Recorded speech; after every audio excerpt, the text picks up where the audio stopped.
We start by making sure those people that we bring to cabinet are people of integrity. And secondly, want to make sure that even beginning with myself, we'll declare our assets and want to make sure that this is well known, the purpose of coming to government, to know that it's public service. And if you are not ready to serve the public, you can go elsewhere. But we want to make sure that we start on a clear note that the people of our country stood on line, they protected the votes, not to bring a team again that will do the same thing that the other people are doing or worse.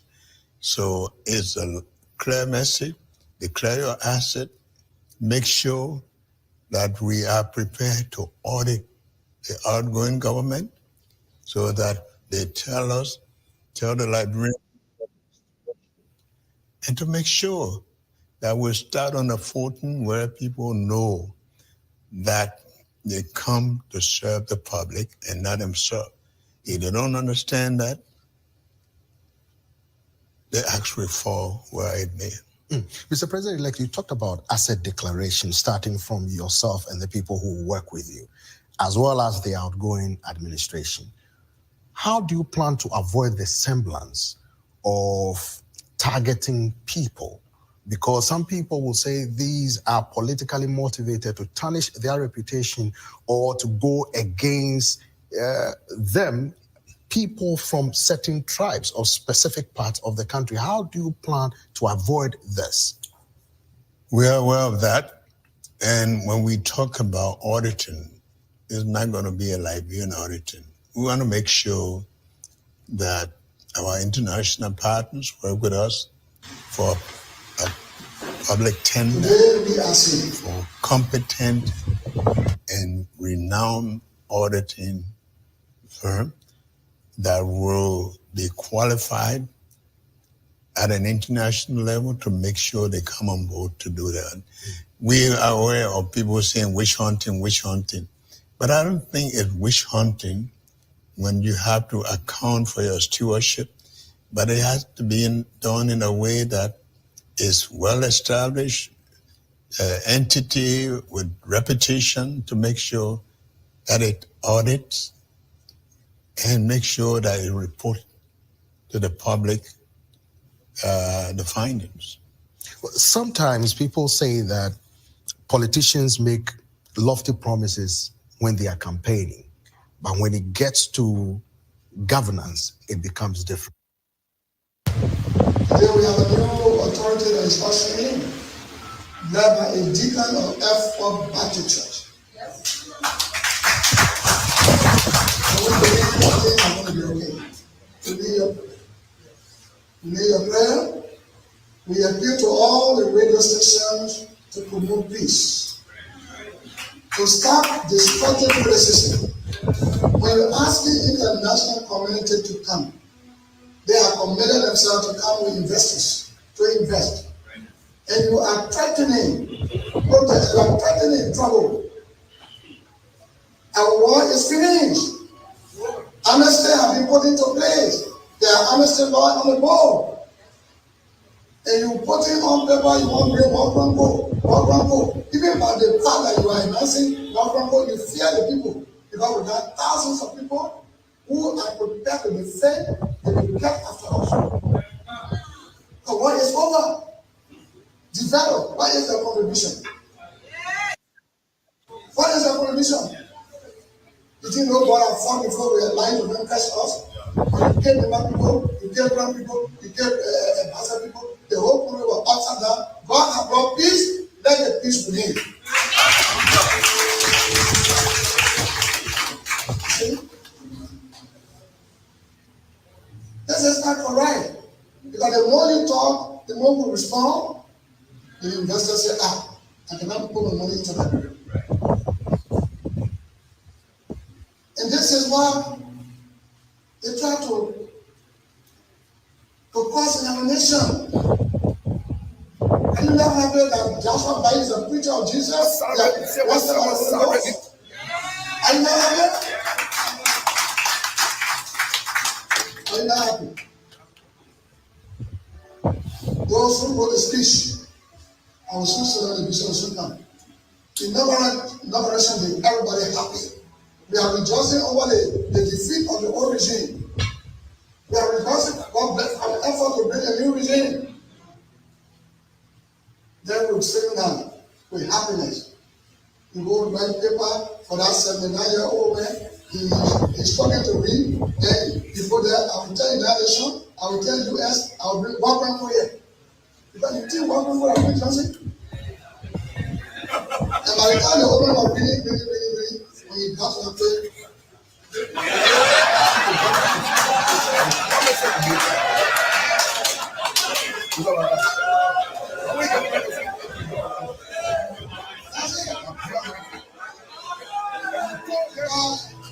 Joseph Baga, because anytime, I don't need Joseph Baga was a jabber on the after election when I sat down with him. Lababe can be sleeping, Lababe can be again a jabber, saying that you can open your eye good. By the time you observe him, then you do that he's sleeping. And you need to stop it. That's been crooked. That's been crooked. We make promises to the poor. Nima. Aslam Meta, the way they're treating the people, go and see how the poor levy in continue to Yekepa. You push us to go run campaign for you. With the understanding that you told us that thing was going to be all right. Waiting for the budget to come. Say what salary will have to go back to status quo the way it was during Madam Selita. We will have to carry it back because May was like him open it today. They lost their job. They say your hammer now my pay. Our hammer now your vote. If you never get them money, you say they don't know nothing, but they don't put campaigning for you. Your people then used to go start way to America. You're bringing it to. It's not bad for people from the US to come and work. They are all Liberian. But the manner and form in which you're doing it, Joseph Baga, is wrong. Not because you are broke, you used to go to America to go live with people. You bring those same people, you want to give them something in return. You can't do that to the people that suffer here. To the people that suffer here, if we don't sell these things up, tomorrow I will say, oh, you guys will be all one and more going from Kante to Kante. So I'm going to start talking now. Joseph Boakai, the people salary have to come back to status quo. Jaha Malanseli Lefe, it will have to come back. You told me when I met you before you started jogging and started to do that, you are physically fit, Joseph Boakai. You told me Malanseli did not support you 2017 because she no one wanted you to prosecute her. You got the power in your hand now. No, let me tell the journalists today. Joseph Boakai ain't got no intention of prosecuting anybody. The fact that Brahma Kabral and I start putting their hand in the center of their money and putting all wrong figure, all of them want to steal. Joseph Boakai, you keep them recalling. Joseph Boakai will not prosecute nobody because Joseph Boakai said will be corrupt more than the people he want to prosecute. How can you prosecute people you bringing them to power? How do you have the authority to do it? I see some people watching me like, you're not letting you hear but you're watching you get laugh. Go join me so you went up. Huh? When we're talking here, we're happy. Oh yeah, that the only man will see, and the only man can keep the government feet to the fire. Today, another only man. Let me tell you something. When we're fighting war, we have something called men moving, men dropping. We start by making sure those people that we bring to cabinet are people of integrity. And secondly, want to make sure that even beginning with myself, we'll declare our assets and want to make sure that this is well known, the purpose of coming to government, to know that it's public service. It's an outgoing government. There are a lot of areas in which we can begin to alleviate the suffering of the people. We're going to examine those areas, like where we know that the prices of commodities, essential commodities like rice and things, where we know that there have been some tariffs that we can work with right away, the petroleum products and some of these things here. We want to do those things that I will begin to alleviate. But I have said that in the first 100 days, no car will get stuck in the mud. That means these critical road conditions, we lessen them, because once you improve the road, the travel, the prices of commodities, all of that have reflection. On the job market, we're going to be very cautious because people have a lot of expectations in government, but in government, we have to know what we're inheriting, and that's what the transition team is working with. I come with a knowledge and with experience and a commitment to make Liberia a different country, a country in which the young people, our women, will know that it is time for them to be relieved, and we come to make them know that, yes, it's not going to be an overnight thing, but we come with a serious commitment to make sure that we make life easier for them. You talked about the women. Yes. Any plans for women empowerment in Liberia?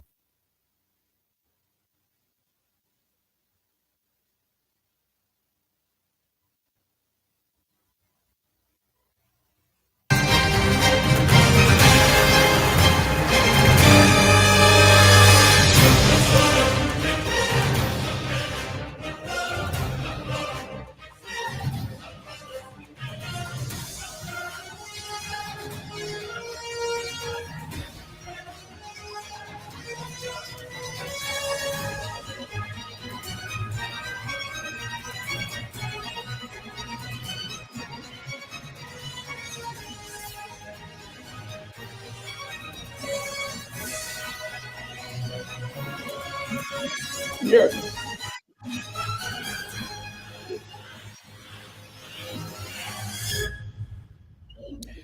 All right, okay.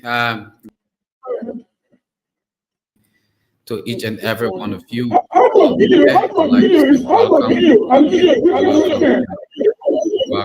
this time. whatever you're doing and however you're doing it, I'd like to say good evening and welcome to this broadcast. Mr. Gibson Juru is the host on this show, while I'm here as the co-host. And quickly, we have Mark Rogers. We have to take Mark Rogers immediately and bring him to the screen. Mark Rogers, your screen is very, very, I don't know. How are you tonight, Mark? Well, I'm doing 100% good in Cape Mount. Quickly, let's know what's going on in Grand Cape County.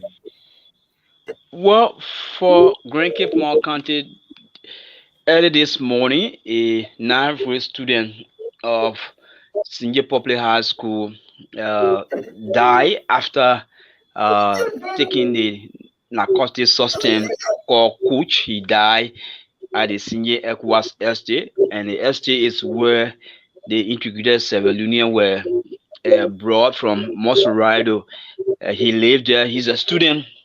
Last night, from the story we gathered, he took the Kuch, he overdosed himself, and his friends tried to pour more water on him, but unfortunately for him, he met up with demise this morning. And that's the situation. That's one aspect of what we saw today in Cape Mount. And the next one is that some of the area that this company, the multi-billion-dollar company, gold mining company, is operating, like the new area that will open in Tiwa district at the Matamo corridor. Today there was a mass meeting here at that place where the citizen came up with some petition statement. Apart from the initial one that we reported about the 32 counts, the 32 counts is for the people in King George. But this is another area the company tried to advance their operation in Tiwa district. So the citizen today held a mass meeting, and luckily for them, the two senators of Cape Mount, Senator Daba Mabane Vapla and Senator Simeon Boemantila, attended our meeting, and they were able to present their petition to their lawmakers, what they have against the company. They express all, and some of the issues they talk about, where the company is trying to relocate them. The facility that they are building is substandard, and in fact, the company itself is carrying on the construction, which they expected the company to hire a Liberian construction firm to carry on the construction and wanting the firm on. And the next thing they also spoke about, the company told them that even if somebody died from there, there's no land to bury their deceased relative. All of these things are part of the counts. The company have not even relocated them. They have started mining, so they brought all of the issue to the attention of their lawmakers. And the number of horses that they were occupying in the old Bangoma, where they are relocating them now, the number of horses size are reduced. So those were issues that they brought to the attention of their lawmakers today. And responding first, Senator Simeon Taylor responded first by saying that the community and the company, they respected them in the first place because they elected them, this community elected them. If they are going into any negotiation or agreement with the issue of relocation, that should have been brought to their attention before the company started to do anything, but that wasn't done until it had reached this stage. But the both of them said that indeed they are not going to take it like that. They are going to make sure that they engage the company. All of what they are putting on paper that they presented to them, they are going to look at it seriously because it is their interest they have to protect. So those are issues that came up today from the meeting. Okay, Mike, let's go back to the Kuch thing. What the Kuch situation in Cape Mount, what is it like? Is it too much, or is it just an isolated situation that just took place? Well, the company, the situation is too much because almost every year, in every year time, the company have to go into there will be two or three different protests every year before a year come to an end because the company will go into an agreement. The workers will protest. They will agree on certain teams. After 2-3 months, they will adhere to certain teams. Then they will now work on the other teams. So protest for protest is something that almost after every 3 months that the citizens have to protest against the company because they are now adhering to those things that they have on the MDA. Yeah.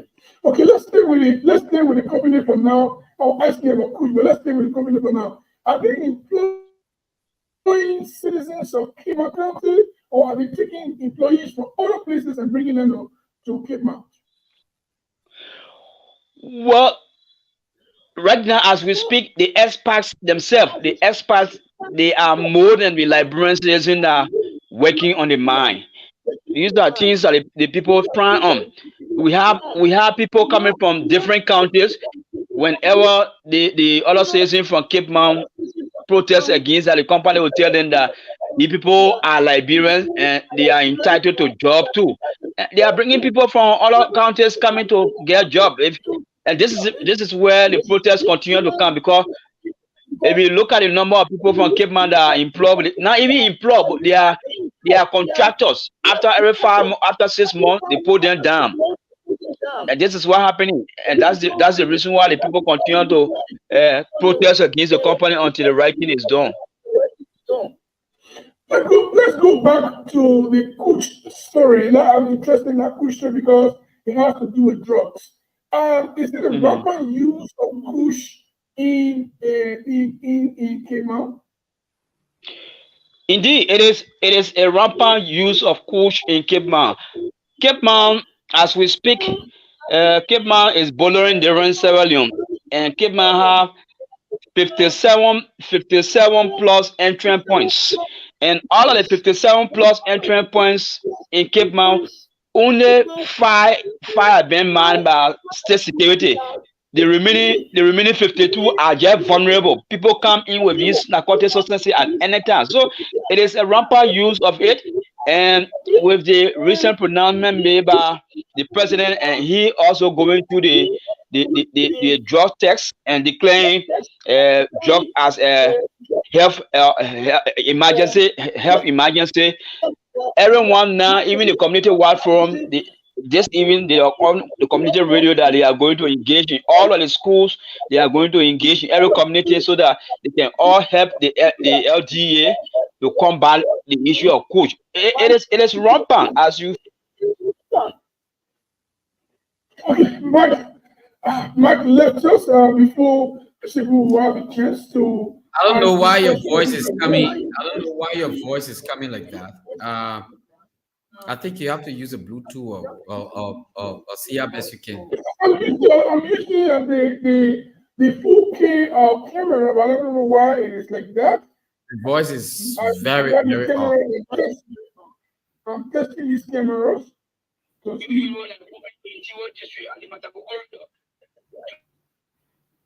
Yeah, the voice is very odd, and there's a need we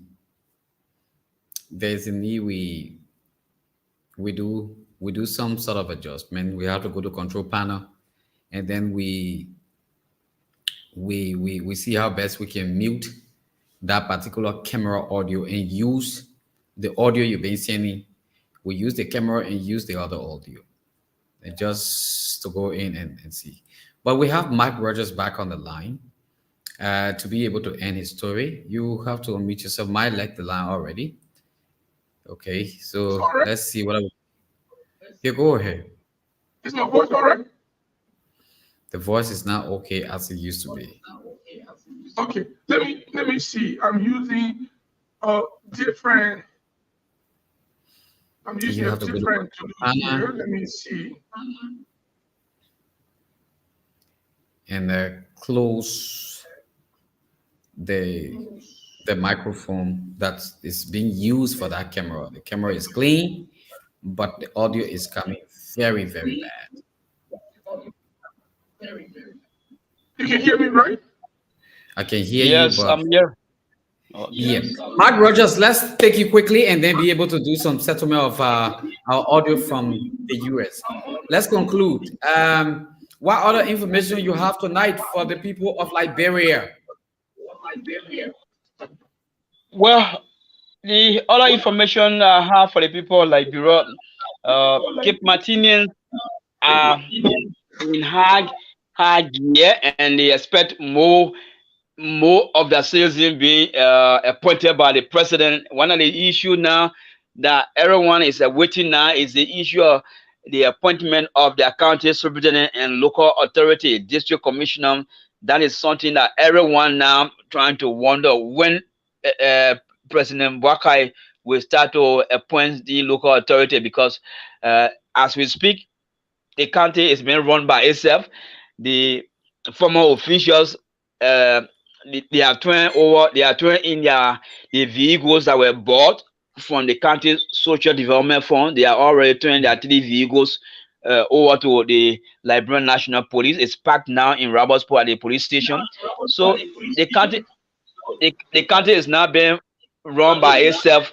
The outgoing internal affairs minister instructed the superintendent to appoint the project officer of the county, but since the appointment to be acting, we have not seen anything ongoing. So the people are only managing themselves now until President Wakai can make new appointment of county authorities. Thank you very much tonight for being a part of the program, Mark Rogers. Next time, please You are come most in with welcome. clear and we'll Okay, my voice all right now. Come again? Is my voice all right now? Next time, please come in with a clear camera so we can get the face and the audience need to look at it well. Okay, sir. All right, thank you. All right. You guys to see your face. You guys to see your face in Cape Town. Mr. Jeru, the audio is bad. My audio is still bad. Okay. Very bad. Okay, go ahead. Let's Let me see see. now. I don't know why my audio is. Let's see now if we can go over to Montserrado County where we are and bring in one of our correspondents, Henry Manon, if we can get him tonight. Henry Manon is now on the line from Montserrado County. Henry, how are you? Good evening, Mr. Kurman. Good evening, Top FM, and good evening to Liberian around the world. This is Blaze Communication Network. Welcome to the program tonight. Henry, tell us, what is it going on in rural Montserrado, Bensonville to be specific? I learned that the VTC, a building is almost completed. What's the meaning of VTC? Tell us more. The VTC is the vocational training center that is ongoing construction here at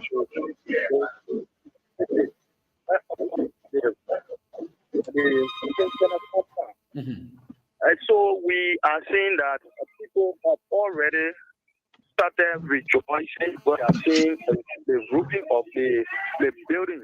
And when I got in contact with some leaders of the construction company, they said that they are doing this in order for the school to commence, and then the other works will be going on so that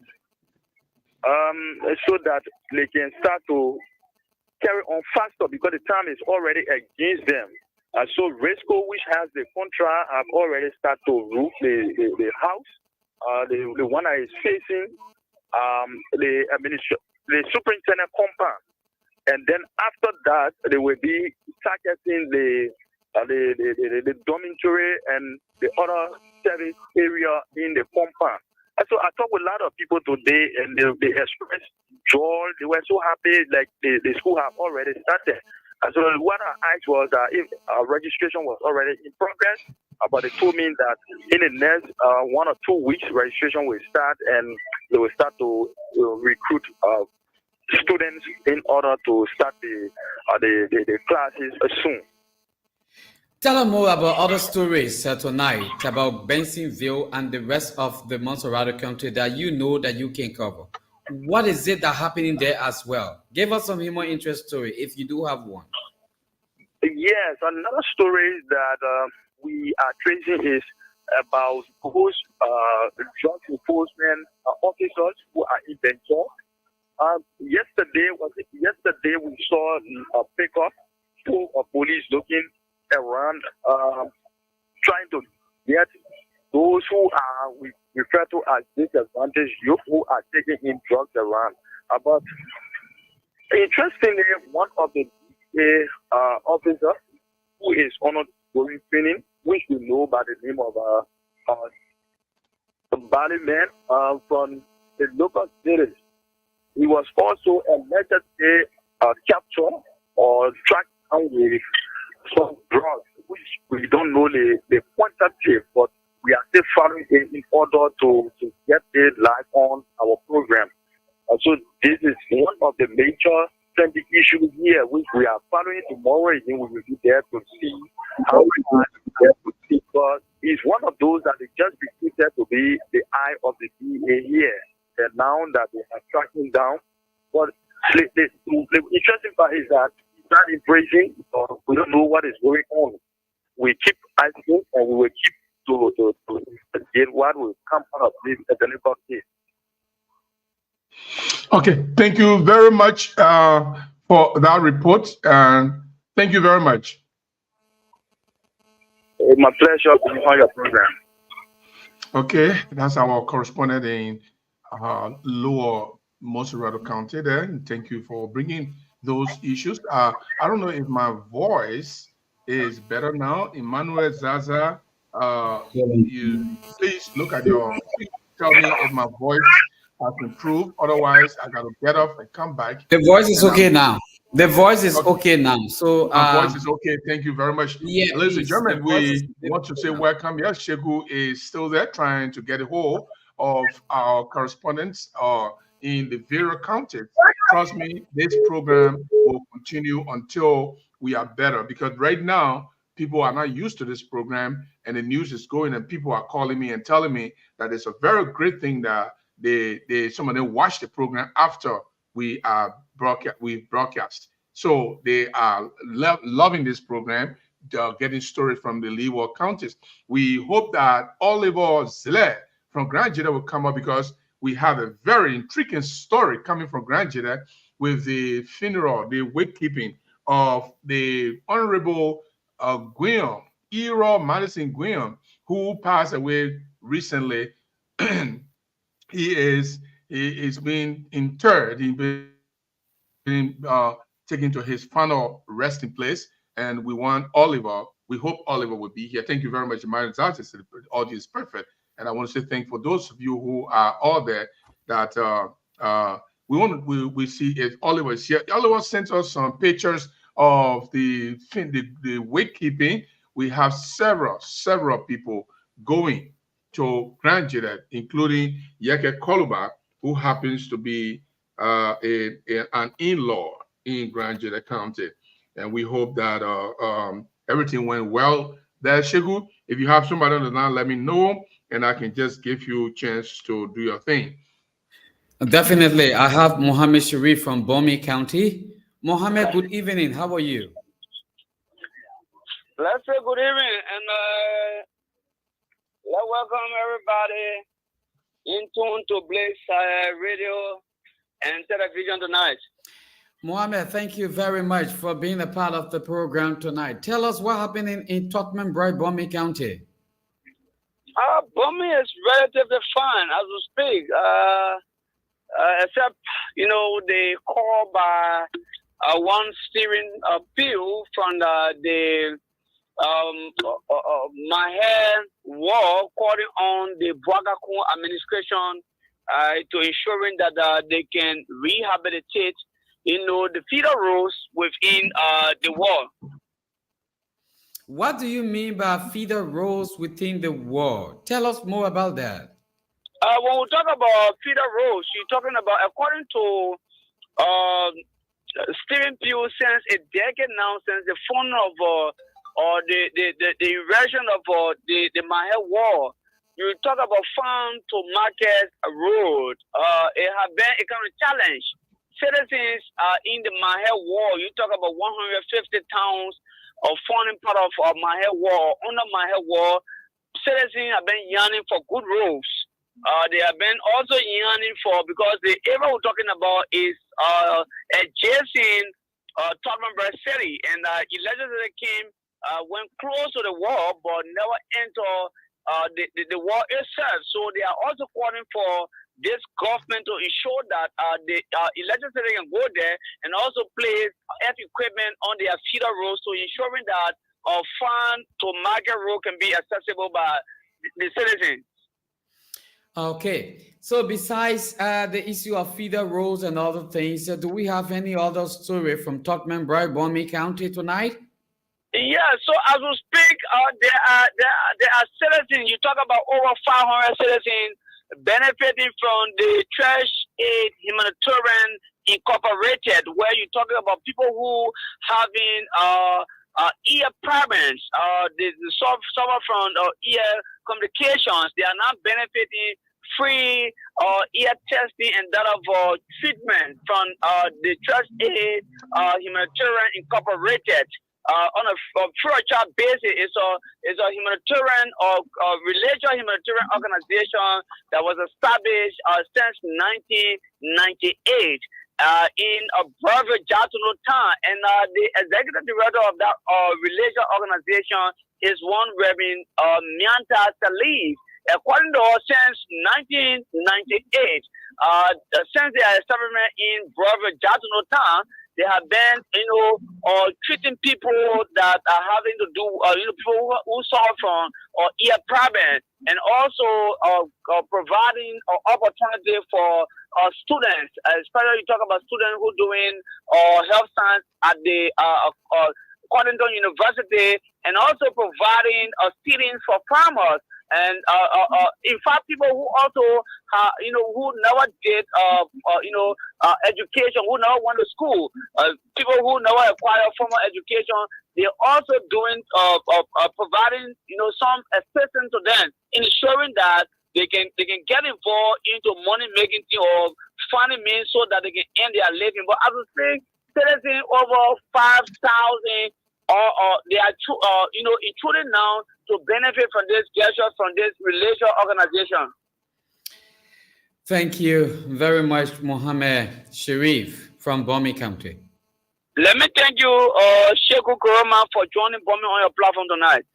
I appreciate you so much. Folks, if you're just tuning in, I'd like to say welcome. This is the Blaze Communication Network, and this program is The Talking Point. Mohammed Sharif has been our correspondent there in Bomi County. Let's now see if we can go over to bring you the Mangibi County correspondent, Benson Matis Moko, all the way there in Mangibi. As soon as we lay hands on Benson tonight, we'll definitely bring Benson over to you tonight to let us know exactly what's happening in Mangibi County, Kakata City. As we are still trying to connect with Benson, there are several. In the meantime, we will. In the meantime, while Seku is waiting for Benson, let me say thank you to our correspondent there, who are bringing us all of these developments, including Mark Yimpa. Mark Yimpa in Maryland County brought us a story about the residents of Wateke and Bolobo, Nimake towns in Plibo statutory Solocan district in Maryland County, who have expressed frustration over delayed in construction of the $35,000 bridge linking the two towns near the Kavala River belt. Let me show what the bridge looks like. And these are the things that we really appreciate our reporters, our correspondent to do, because these are very, if you have your correspondent, let me know, and I will give you a chance to do your work. If you look at the bridge that he is talking about, this bridge is not something for anybody to pass. It's not at all. A bridge is, and I'm going to show you the bridge, and I want to show you the bridge to see that our people in that city, in those two towns, are really at risk. Now, this is the base of the bridge. This is the base of the bridge. This is how under the bridge look like, the pillow that's supposed to hold the bridge. But then look at the bridge itself. Look at the bridge itself. Look at this. This is what the people are using. And this is something that they are saying that it should be reconstructed because it's a $35,000 bridge. And our Maryland correspondent said, according to the township, some aggrieved residents, construction work on the bridge started in 2021 when the statutory superintendent of the district, Aloysius Williams, broke grounds for the facility. Since then, there has been no sign I'm of sure we completion. have our correspondent now from Maryland Let's go back County. to Sheku for correspondence report. Mark Newpan is our correspondent there in Maryland County, and Mark will be telling us more tonight about what's happening in the southeastern county. Mark, good evening. How are you? I'm doing very great. I'd like to say good evening to the peace-loving people of Liberia. And of course, my name is Mark Newpan from Maryland County. Mark, what's happening in Maryland County? Can you feed us in tonight? Well, as we speak, the representative of District 2, Maryland County, just arrived in the county with a celebration where people want to do everything possible to make sure that his arrival be great.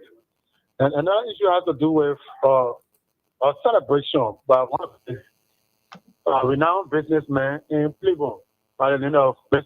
Emmanuel J. Domo, who finally left the market and got married today. As we speak, people are all in the street celebrating his wedding. Okay. Tell us more Let's talk about the this. wedding a little bit. Let's go back to the wedding. We should talk about the wedding? Okay, Let's talk go about the ahead. wedding a little bit. Why is this wedding so being celebrated? Yeah. I'm not getting you. Why is this wedding being so celebrated? You know, many people went on the program and they said, "Am I the two couples?" Because the band together for couples of years, over 10 to 15 years since they got connected from that childhood time up to now. So people admire them, they struggle to make life, and they begin successful in their business. So people are celebrating them all over Kibo. People came from some part of Grand Crew, River G, and that of Harper to celebrate with them, making sure that today be the happiest day ever. Okay, and tell us more about this issue of the bridge. We just look at the bridge from the photo. We noticed that, we don't want to be a judge or judges on this program, but if the bridge is costing 35,000 United States dollars, then I'm doing great, boy. Your voice coming breaking. Are you hearing me, Mark Newpan? Yes, I'm getting it now. Very clear now. Yes. Tell us more about this bridge, $35,000 bridge. We're looking at the picture here now. It doesn't, absolutely nobody can tell you that bridge is 35,000. What's going on with the people there? You know, the local authorities in Maryland County just decided to do that in the Washington belt because after the county sitting, the money directly came from the county development fund, and they decided to hold a project.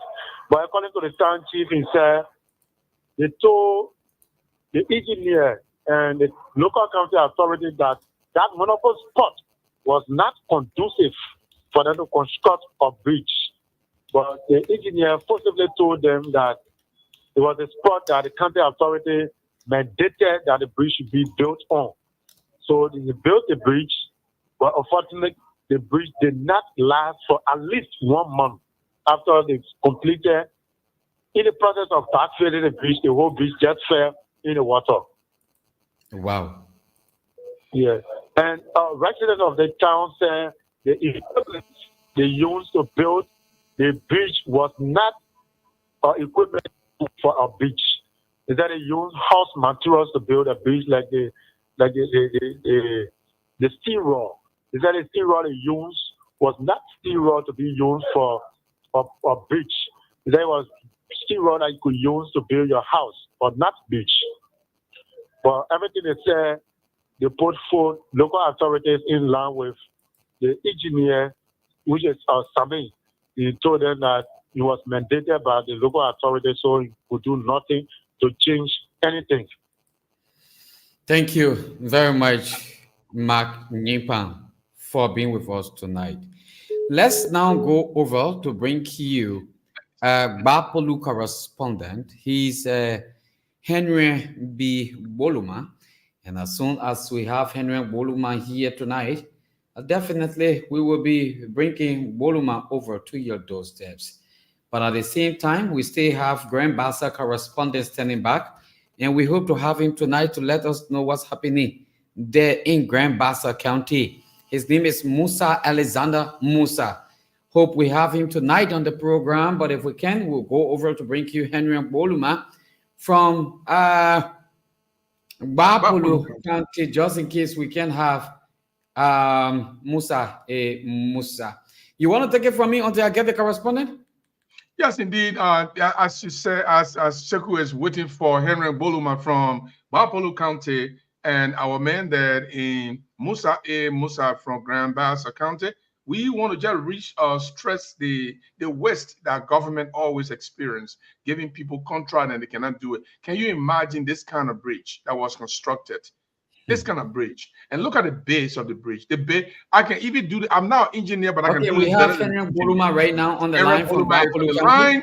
And let me get the hell out of here, and I bring Sheku back in. Boluma, good evening. How are you? I'm doing great, and I'm happy. I'm currently in Bopolu City. Welcome to the program tonight. What's happening in Bopolu City? The city is lively, and I think I'm going on here fine as usual. What is the latest? That's what we want to know. Yeah, the latest so far is that two things questions that we talk about. Recently, we've been reporting about the work the international surgeon from Spain they have been doing here at the Emmerich Hospital, and their mission officially ended in the county today. In fact, the people of Bapulu had an honoring program for them, and they got them.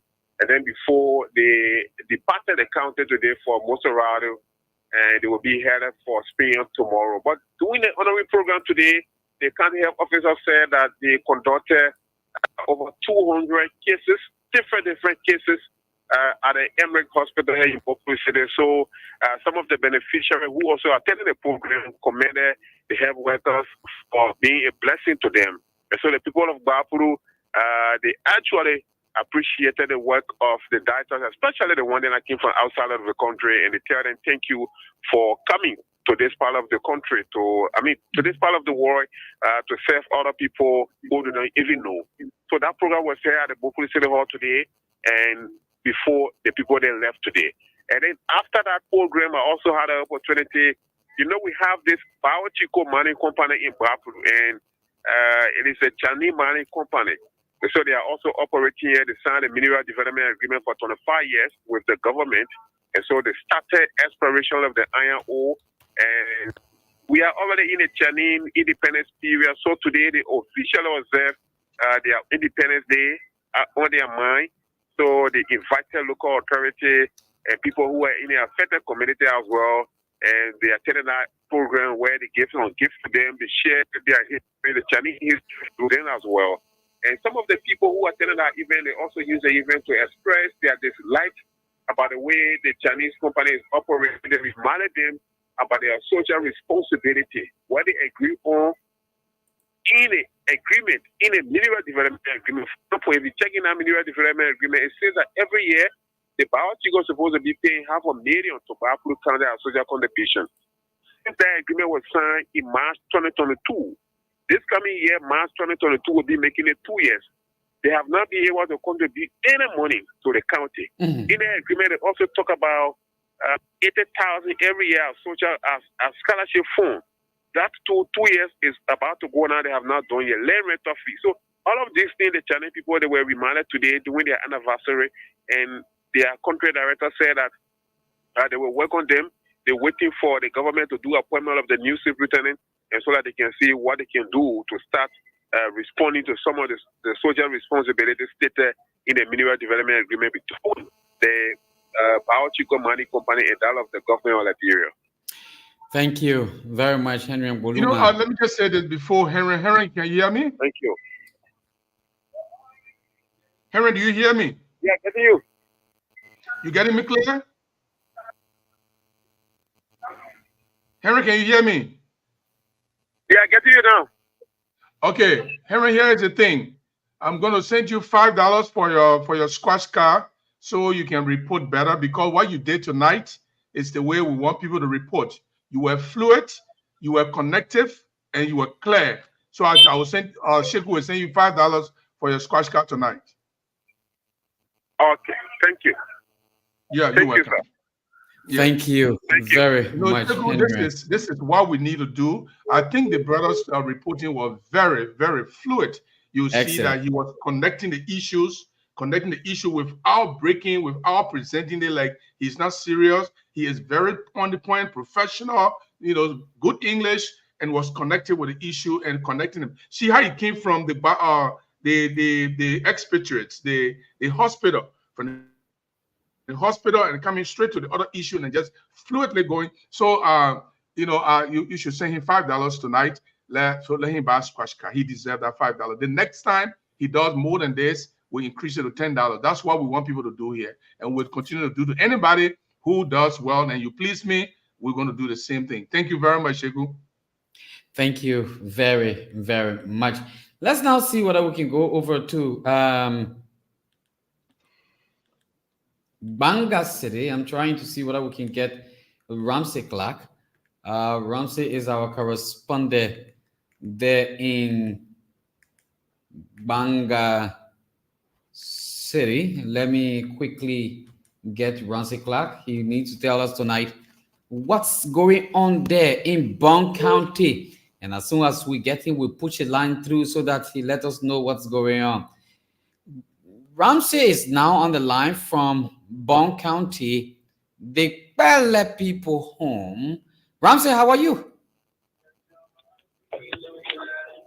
Good evening, okay. Ramsey, how are you? Good evening, I'm okay. How are you? Why? How is the nation capital?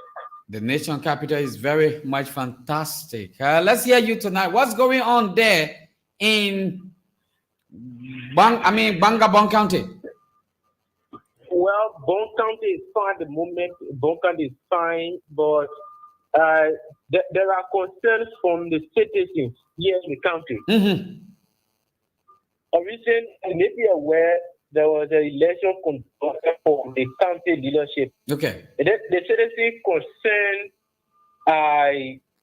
unity to be among those elected, because over the past time, the issue of unity has been challenged. Okay. The county caucus are not been united. There have been division among them where there were blocks. There were two blocks, the opposition and the ruling government. Okay. So now the citizens call to the county caucus is that for them to be united, because doing so will foster development in the country.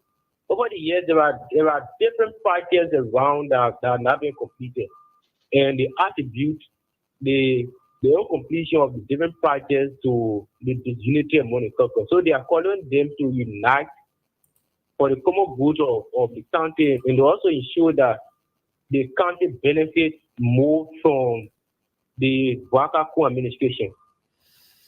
Okay. A few days ago, you reported earlier about a missing child found, but the body parts were not being extracted. But then later on, you made us to understand that some part of the body were being extracted. As we speak now, is there any latest information about the investigation so far? The police has not come out. The police has not come out with any investigation yet. They have not come out with findings from their investigation, because the information from the jury that was set up to examine the body that comprised of family members, because the family members were there, other community members were also part of the team instituted to observe the body. So one thing is that after they observed the body, they said there was no foul play. But again, this is a controversy. The body, though you have the eyes, the eyes were not extracted, but the skin, the skin were being removed, almost like someone wasted acid or something like that. You cannot easily observe, or you cannot easily identify the body from the downside. You cannot easily identify the downside. In other words, something might have gone on wrong. Something crazy might have gone on with that particular boy. Apparently, somebody tried to kill him but the jury did not come up to tell the people that something went wrong. Is that what you're trying to say? That's a controversy right now because they reported that there was no foul play. But looking at the body, though they are buried the remains of the boy, but that was a concern of many people. If there was no foul play, then what led to some part of the body? Some part of the body, the skin was scattered. Though you put in some foul play. So that's a controversy, and the police is investigating. So our ears are on them. We check on them regularly to gather the findings from their investigation. So how far has it been? I mean, since the election of Joseph Numa Boakai and Jeremiah Kuhn, former Vice President Joel Hall Taylor is a queen in Bond County. Has she had time to visit the county once again since, the last elections? Hello? Are you getting me? I'm hearing you now. Has the former Vice President of this republic, Joel Hall Taylor, had time to visit the county since the last election? Well, her visit to the county has been regular, but she visited the county once. Where she came to appreciate people, but she has not had a ceremony, an official ceremony where she will appreciate people for, reposing the confidence in her. Because as you may be aware, the CDC government accumulated more votes in Bonn compared to their record, the United Party. So there has not been an official program by the CDC government or the former Vice President Joel Taylor to appreciate the people for the votes given them. Thank you very much tonight. Thank you. Ramsey Clark is our correspondent there in Bond County, where you have. I tell you, the question you asked was very important. We will ask Ramsey to check on this and see if it is possible for him to go to Monrovia and see if he can host an interview with former Vice President Joel Howard Taylor. When you are voted 3 times as representative, as senator, and then as vice president of the country, and after the election up to now, we expect her to go back and say, look, this time we didn't win, but look, you did everything you wanted to do to make me to reach this far. I really appreciate it. I think something like this will be a great way for Joel Howard Taylor to appreciate the people of Bond County. But thank you for asking that question. If you have time, you ask Ramsey if he can go to Monrovia to speak with Joel Howard Taylor. We could also ask Agnes. Agnes could do that because they are based in Monrovia and they are our reporter directly. I know, but here's the thing, right? I agree with you. Thank you for disagreeing with me, but here's the thing. If a reporter was sent from Bond County to say the people of Bond County, I came here, I'm a correspondent of this institution, they send me here to interview you about Bond County, it looks more belonging than sending it makes a lot of sense. Who is already in Monrovia. It makes a lot of sense. Thank you very much. That always makes sense. I always try to make sense. All right, folks, it's after 10 already. And definitely, we're going to hold it right here tonight. Grand Bassel was now with us tonight. Nimba County is now with us tonight. So tomorrow, we're going to look around and see exactly how best we can work on. If it's about time to replace them immediately, we make some calls to make sure that we have these counties with us tonight. But many thanks to our correspondent across the country. Hopefully next week, we'll be bringing in River G. River says has signed the Grand Crew counties. Yes, I think we got 4 other counties that need to be added to the program. And we hope so that we're going to do our best to get them over so that we can cover the whole country. With that, I now leave you with Mr. Gibson W. Jero, who is the official host of this program as C panelist tonight there. But I don't even know how I put panelists on my thing. I don't know how I put panelists on my thing. I'm a panelist at a single host. I don't know what's I'm confused here or something is wrong with me here, Sekou. I don't even know what's going on. But hey, look, Sekou, let's take our time to let people go, because I can tell you they will regret it if you go. As I speak with you, the first of the 15 laptop just arrived today. I also have 4 of the desktop just arrived today. I just don't know how. We want to make them, we want to distinguish them. And our reporters, our correspondents, Sekou, they will be distinguished.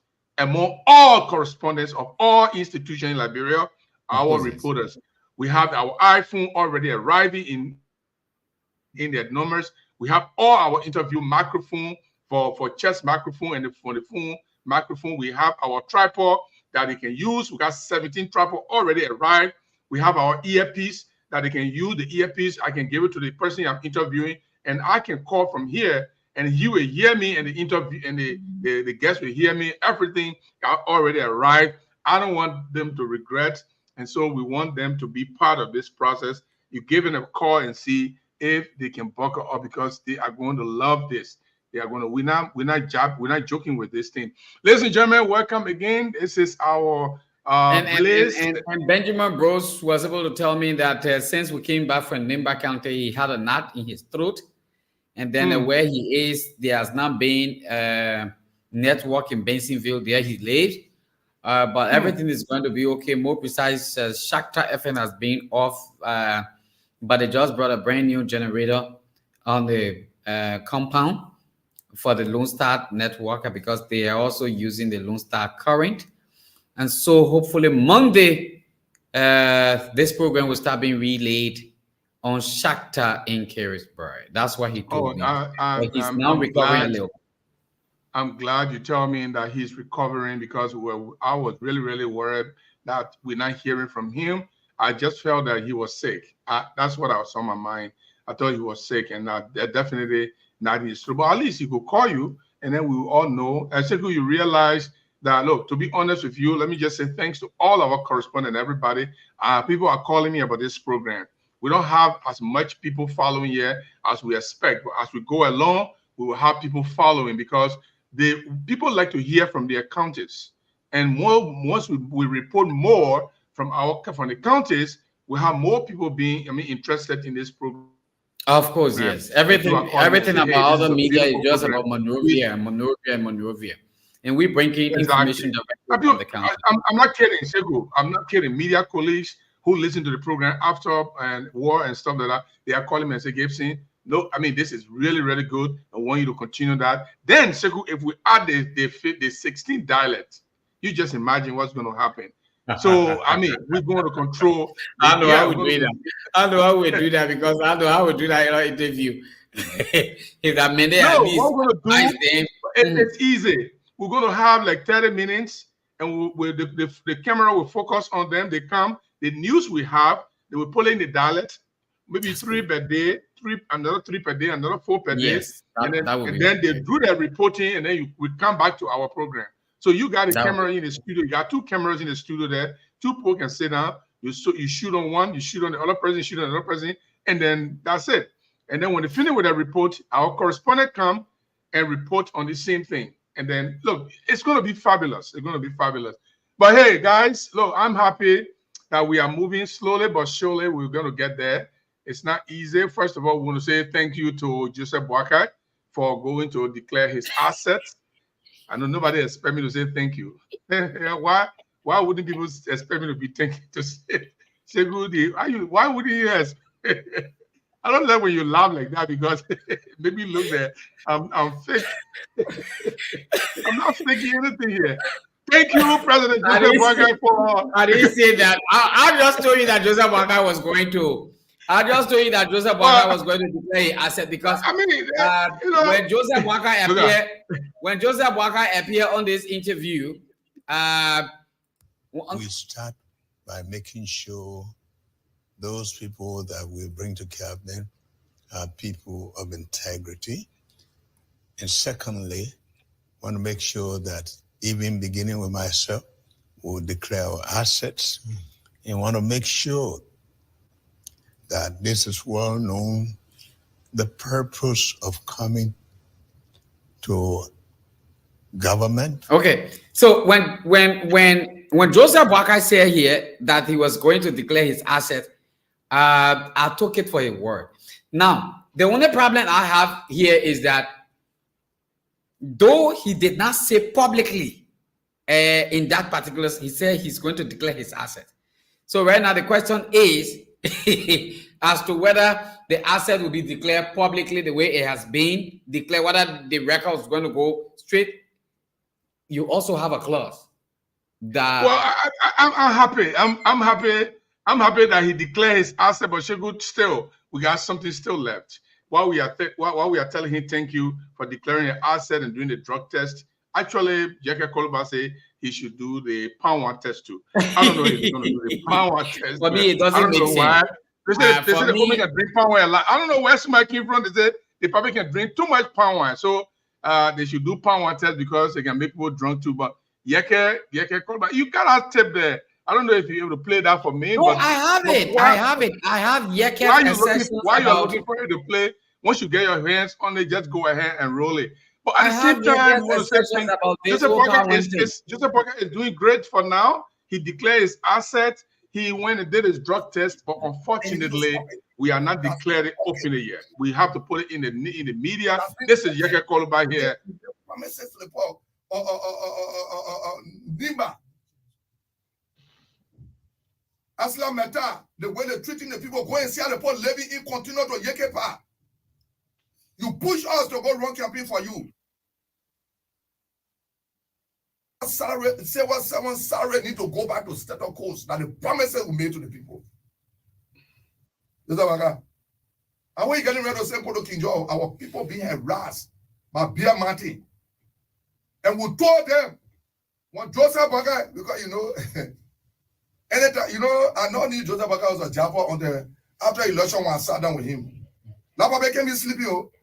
Lapabe can be again a jabber, saying that can be he can open your eye good. By the time you observe him, then you do like he's sleeping.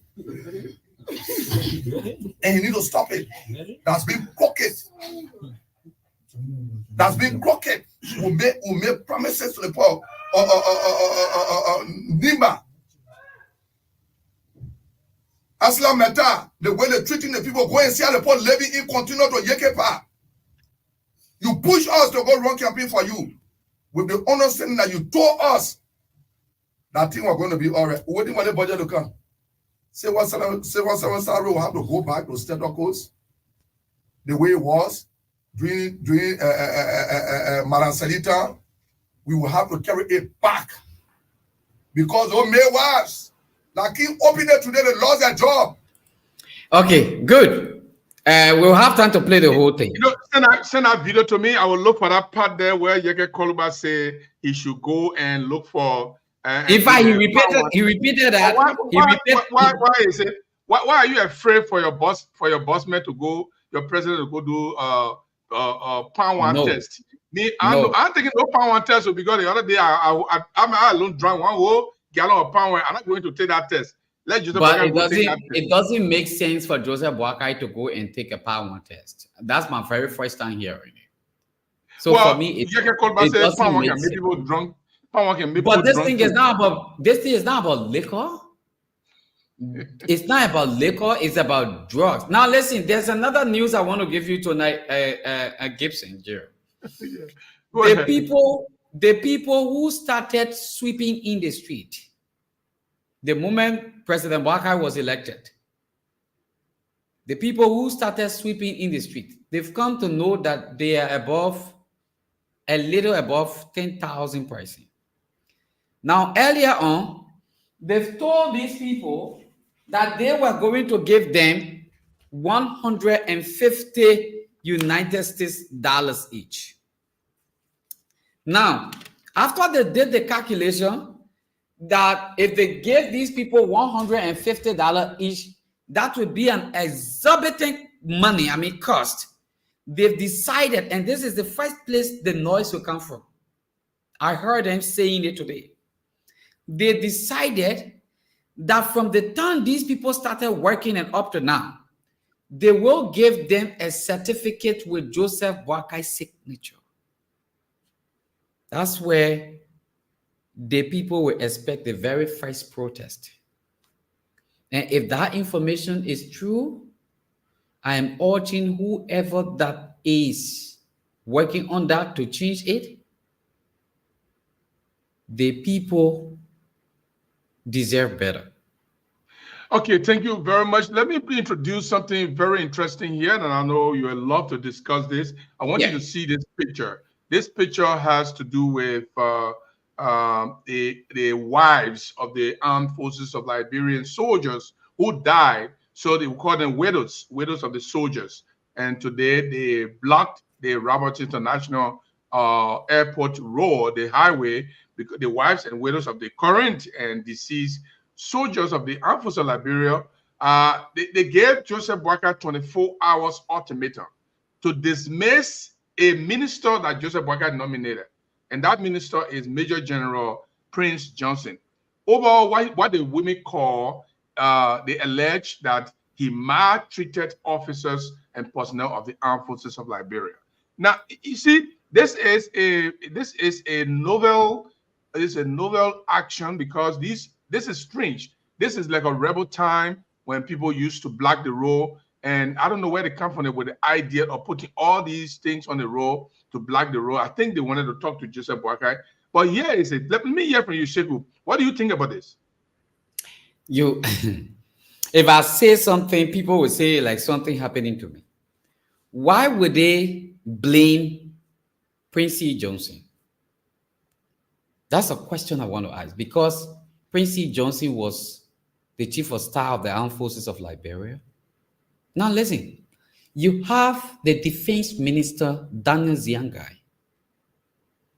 You have the chief of staff, you have the deputy defense minister, and you have the assistant to Prince E. Johnson.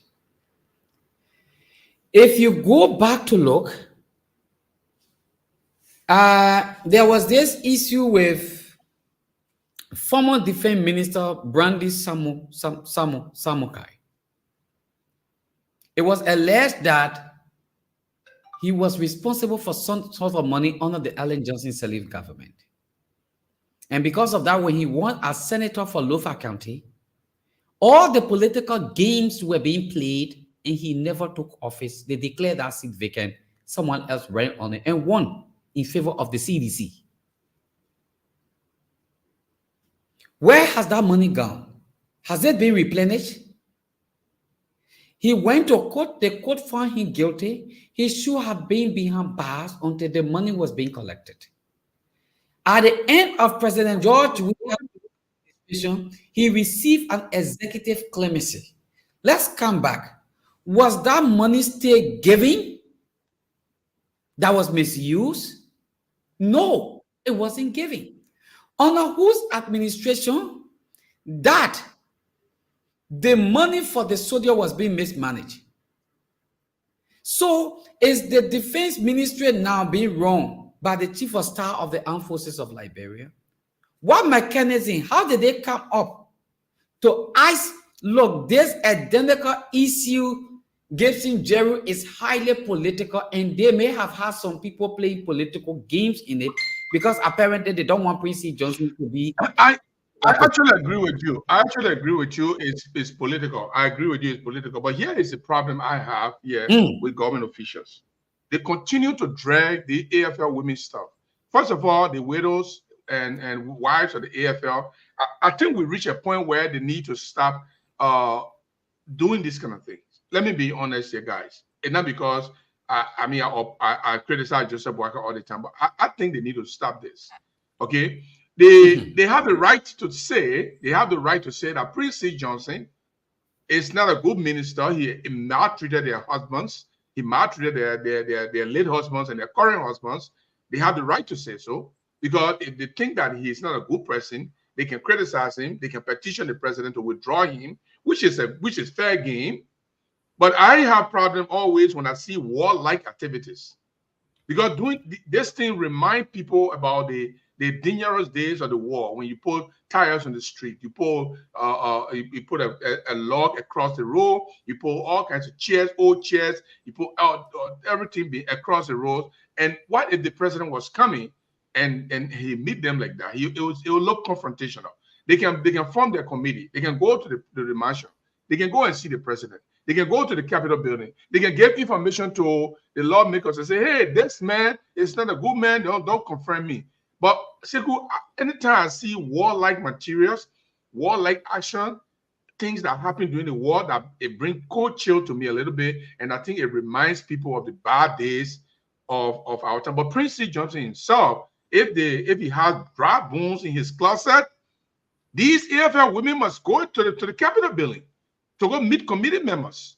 They should write a letter and outline their concerns about him and send it to the committee during the confirmation hearing, so that they can ask him those questions and he can clarify. But even if you block the road, Sekou, when you block the road, how does that in any way stop the people from confirming him? They don't have any formal communication before them. Now, this is not even the very first time that this thing is always happening. Now, we have All Africa. If you go to All Africa, before you go to All Africa, why are you looking for it? Please, I'm already there. Okay, those who are watching us, we will read your comments. We want you to participate in this discussion with your comments. What you feel about the AFL widows and wives blocking the Rabat International Airport road because they knew that President Joseph Boakai was going to be coming there. They blocked the road, that no car passed. It was there for 4 hours. And they said because the reason why they did that, because Joseph Boakai nominated to serve as the Minister of Defense. Now, this man was Chief of Staff. And according to them, when he was Chief of Staff, he mistreated their husbands and their late husbands. Now, Joseph Boakai has nominated him to be the Minister of Defense. So they block the road and say they want to send a message to Joseph Boakai that this man is a wicked man, he's a bad man, so he cannot serve as Minister of Defense. What's different from being a Chief of Staff to being a Minister of Defense? I want you to participate in the discussion. We will read your comments. Let me go back to Sekou. He wants to go to allafrica.com and read a story. Yeah. Now, in 2018, January 10, a group of women said to be wives of personnel of the Armed Forces of Liberia residing at the Edward B. Kessler Barrack staged a protest before the barrack in demand of their husband benefit before President Ellen Johnson Sirleaf leave office on January 22nd that year.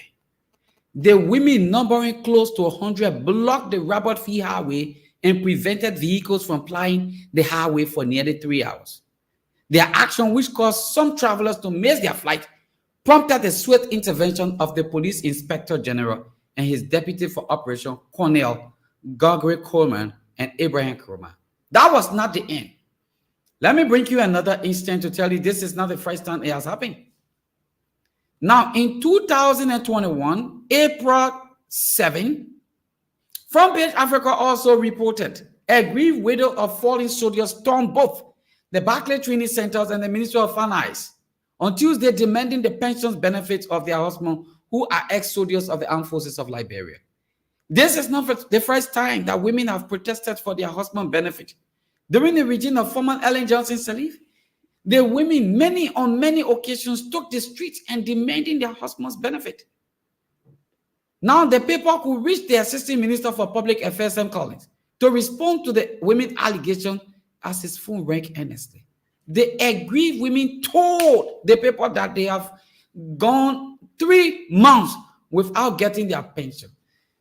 So this also happened in 2018, like we said just now, and it didn't stop there.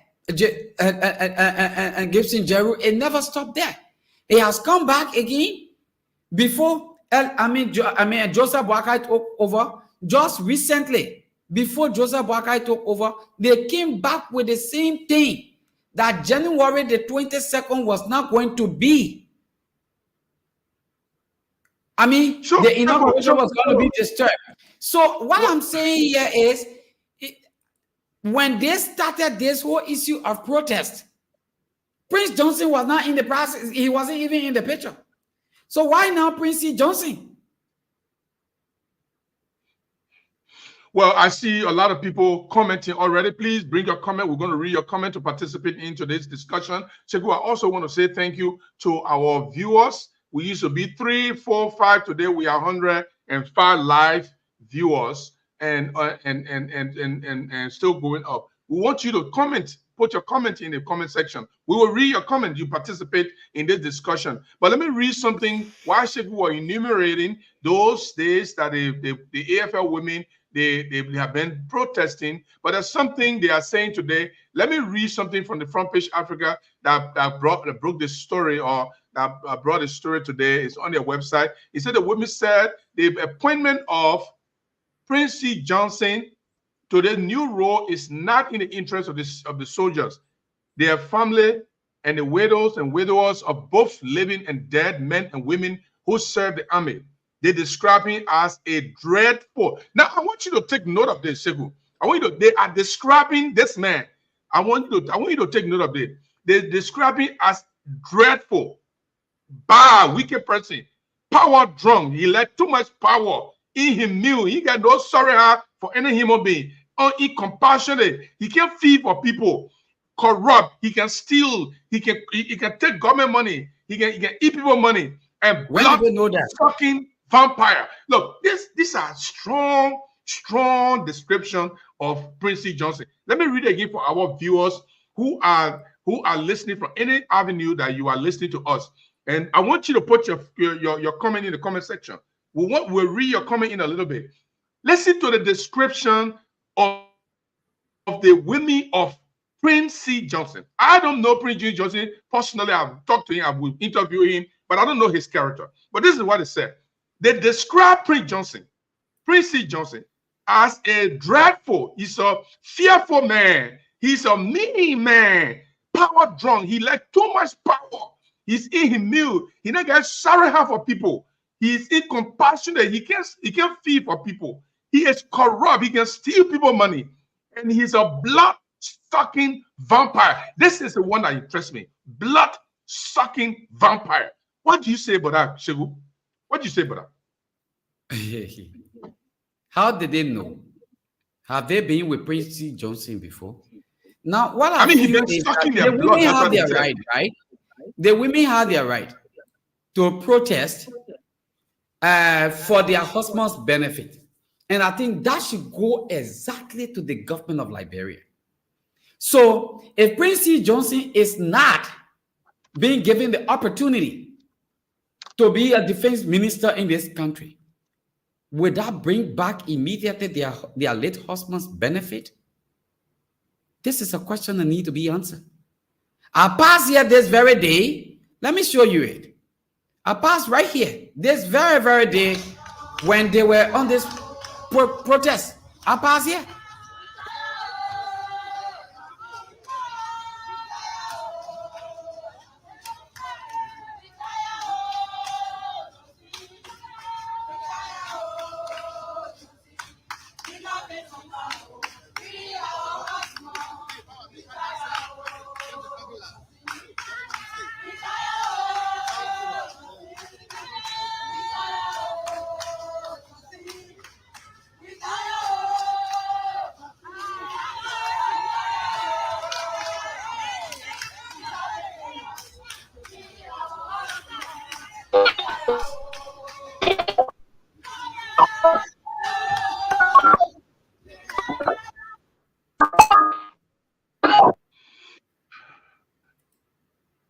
Okay, ladies and gentlemen, we will remove the AFL women in a little bit. When Sheku come out, we bring him on screen, and we're going to go to Grand Jeddah to join our correspondent, Oliver Zle Jr. Oliver, how you doing there?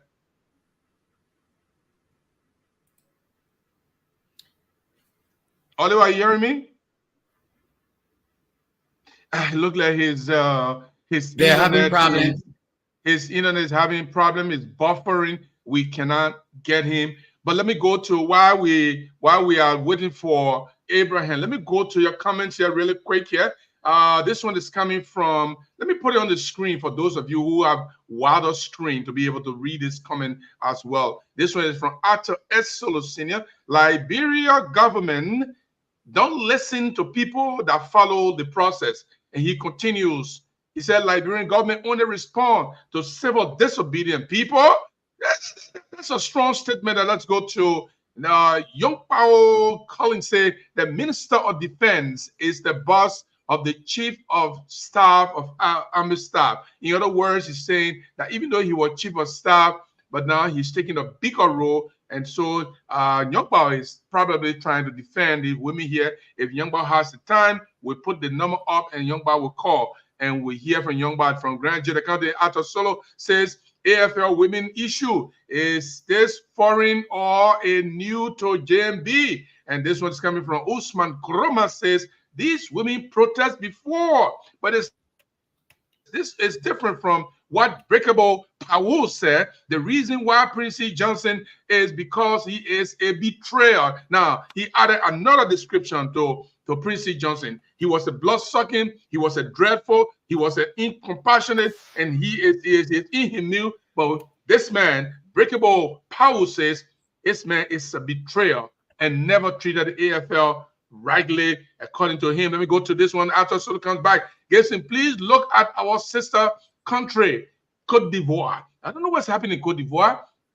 And Christine P. Vesely said, so lies. And she is here defending Prince Johnson. He said, all the description about Prince Johnson, they are all lies. So that's why she said, Don Tudi says, Sheku Lasana Shibawa Shapiwa Kroma. Why you put all the men need there? Why you put it all the men need? You just say Sheku Kroma and not enough, my brother. You put Sheku Lasana Shipowa Kroma. These women are right. They are now wives of the dead military. Their husbands are alive. This is a defense to the women, that the women are people. Breakable Power says, what happened there? What happened there? And she continues on the Palava horse says, we are following the discussion closely. Prince Johnson have politicized the AFL to the extent that other senior officers are living in fear. This is another description of Prince Johnson, creating fears in other senior officers at the Ministry of Defense, including the Army of the Republic of Liberia. This comes from Arthur Solo says, Cote d'Ivoire military are well compensated and family protected by the Cote d'Ivoire government. And this one is coming from Lelina Wilson. Say she just wanted to say hi, and she's clapping for us, and she experienced some love. Only at me, not at Sekou. Sekou, this love she experienced is not for you. Don't even think about it. And Don Tudi said they couldn't have said anything at the time because Prince Johnson was the head of the military. Now he is a civilian, so they can express themselves freely. They are right. And this man, Don Tudi, is defending these women very, very vigorously. This one is coming from somebody that's is sharing the link here, but we're not going to do that. And this one is coming also. Somebody is still sharing the link. This one is Berrien A. Walker. Berrien A. Walker said, look, my dear, you who are here defending Prince Johnson, you don't really know who he is. He's okay. As for me, I have been knowing him since he was a little boy, and even when his late father was alive, he was very arrogant. Another description for Prince Johnson. Now he's no longer dreadful. He's no longer impassionate. He's no longer inhuman. He's no longer a different description. But this man, Berrien Walker, say Prince Johnson is an arrogant man, very, very mean, and as well, very aggressive towards his own friends. These are strong criticism of Prince Johnson. That's where he said he knew Prince Johnson from childhood days. Prince Johnson is not a civilian man. He's a military man. I don't know what they mean by Prince Johnson is mean. Everybody taking their pay. Have they come up to say Prince Johnson took somebody's salary and didn't give it to them? I've not heard that from the army. If the army were afraid to speak out that Prince Johnson... Seaton Graham has a different view about what you're saying. Seaton View has a different view of what you're saying. Seaton Greer say, my brother, these people are military family. They know pain they are going through. They know the pain they are going through. Let's listen to them.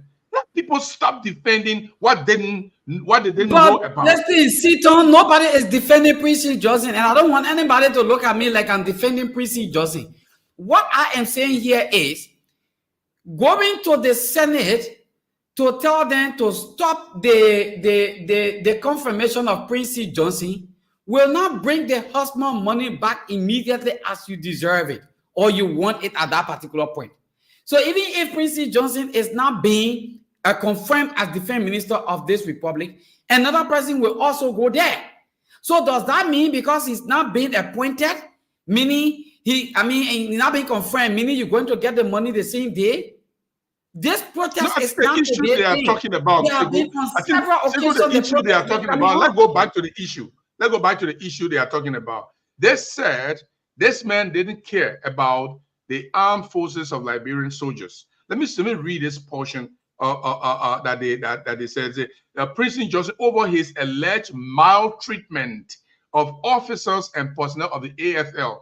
His maltreatment, he was treating his fellow soldiers very badly. And that's why the women say, well, if this man was chief of staff and you were treating our husband so badly, now you want to make the man defense minister? You want to give him one more position above his previous position? This is not good. That's what they're saying. And Breakable Power said they will be happy because he is the one who treats them badly. And Solo comes back and say, bring me all, Gibson. We'll send you the link very shortly. But let me go back to Segu. Segu, you were saying something Does here. Does the defense minister have the right to maltreat any military officer? Despite he being a former military man, he's not a civilian, he's been appointed. Does he have the right to go and maltreat any military person? In fact, in the military, there is something everybody has there called yes, sir. Yes, sir. It's always yes, sir. It's always yes, sir. And the military ground is not a slave camp. That I can tell you. The modern military we have right now, they have right. Not that they don't have right.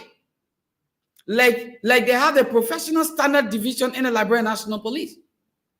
If the police people are carrying on some unwholesome behavior, this division come in to do investigation. And if they find you guilty, obviously the law take a course. Sometimes they disrupt you. They carry on their prosecution. But this division come. I do believe that they have these kind of divisions also in the military. So if you are being treated like a slave or you're being treated inhumanly, you have the right to report these cases.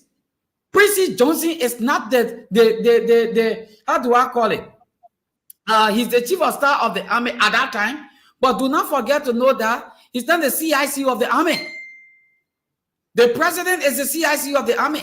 Are you telling me they didn't go to the defense minister, Daniel Zianga, at that particular time to let him to know that this is how they've been treated for the fact that he was their former chief of staff of the army? They have presented to him.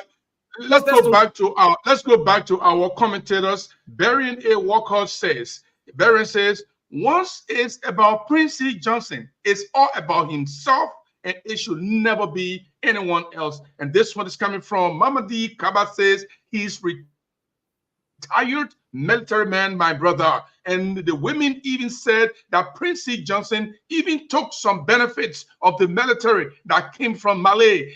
This is a grave concern. Helena Wilson said yes. I don't know what she's saying yes for, but this one is coming from Ononde Palava Hut. He says the last portion of Prince Johnson position of Prince Johnson leadership. The last portion of Prince Johnson leadership, he was more political in his utterances. We heard him on tape lashing out at presidential policy and getting directly involved in the everyday politics. Let me bring on my man Ato Solo here. Ato, what do you say about this? Yeah, please. Ato will come in. Ato will soon come in. But if the honor the Palava, this is the guy name is Prince Sharif. He is the host for the program on Honor the Palava host. Now, if this is what he's saying, listen, Prince Johnson was not too political. He might have been political, But for me, I follow some of his steps. He was not like too political. Prince C. Johnson saved this country from a lot of terrible things. You remember once upon a time when the information came up that Prince C. Johnson was told to overthrow the president? When Prince C. Johnson came out and made a statement that if anybody goes about against the election result, the army was going to intervene. That was a warning shot to anyone who wanted to go the way they're not supposed to go.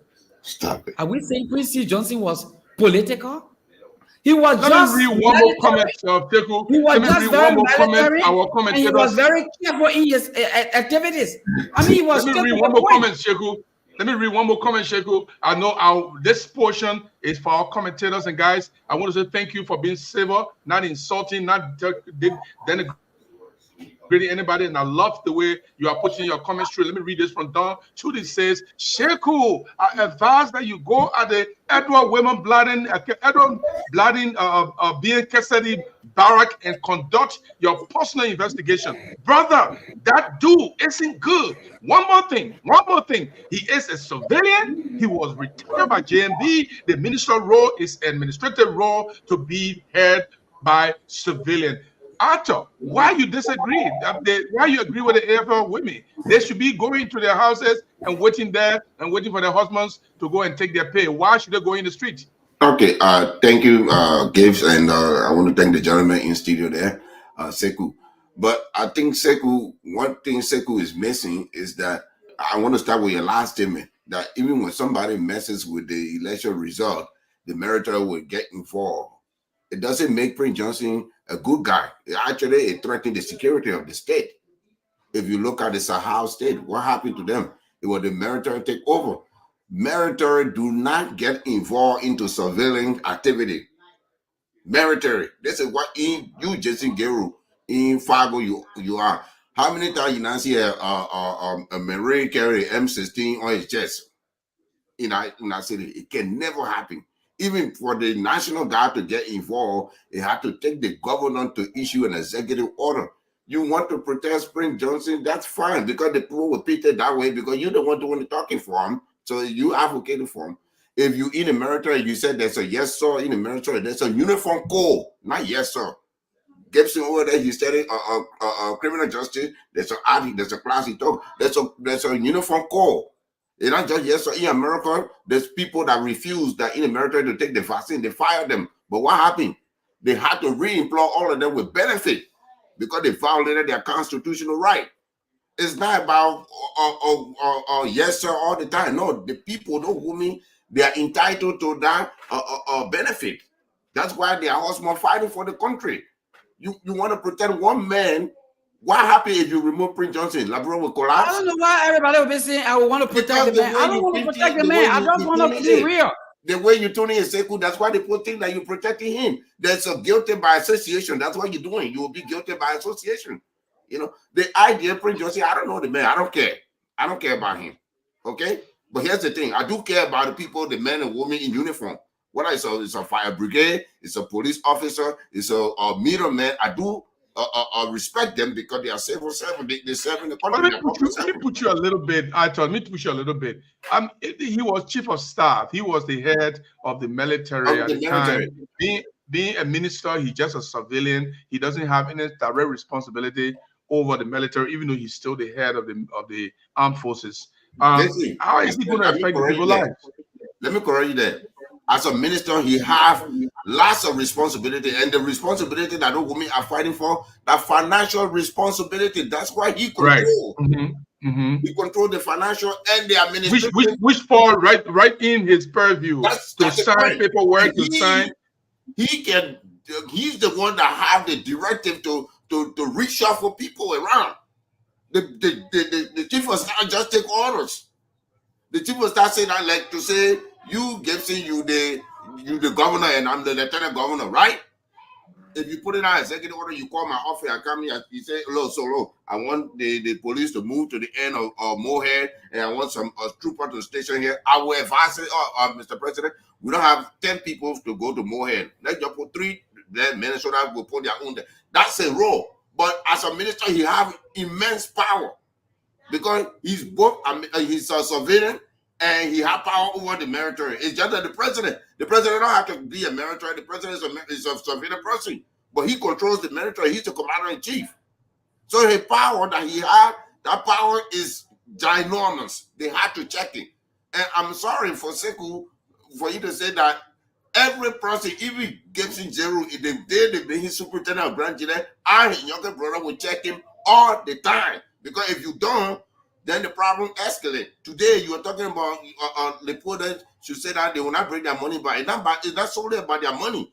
It's their abuse, the neglect they've been taking. That's the thing they are trying to prevent. They don't have the money for months and months. They've been eating, they've been sleeping. But if this guy go to the top, the abuse, the inter-team will be more. So it's not about money, mostly. So if you want, you can say it's about money. But the idea here is this. If a government becomes so powerful that the people are afraid of it, it's a problem. You said the man, a military man, you're supposed to be me. There's no military man supposed to be me. Military man supposed to be discipline. I did not tell you the man is a military man and he has to be me. Don't misquote. The person said the man me. You say why they mean by the man me? The man a military man. That's so what you're saying. does that mean that the man is supposed to be me? No, But I didn't say that's that. what you're saying. Yeah. No, You say the man a military man. Why you mean the man me?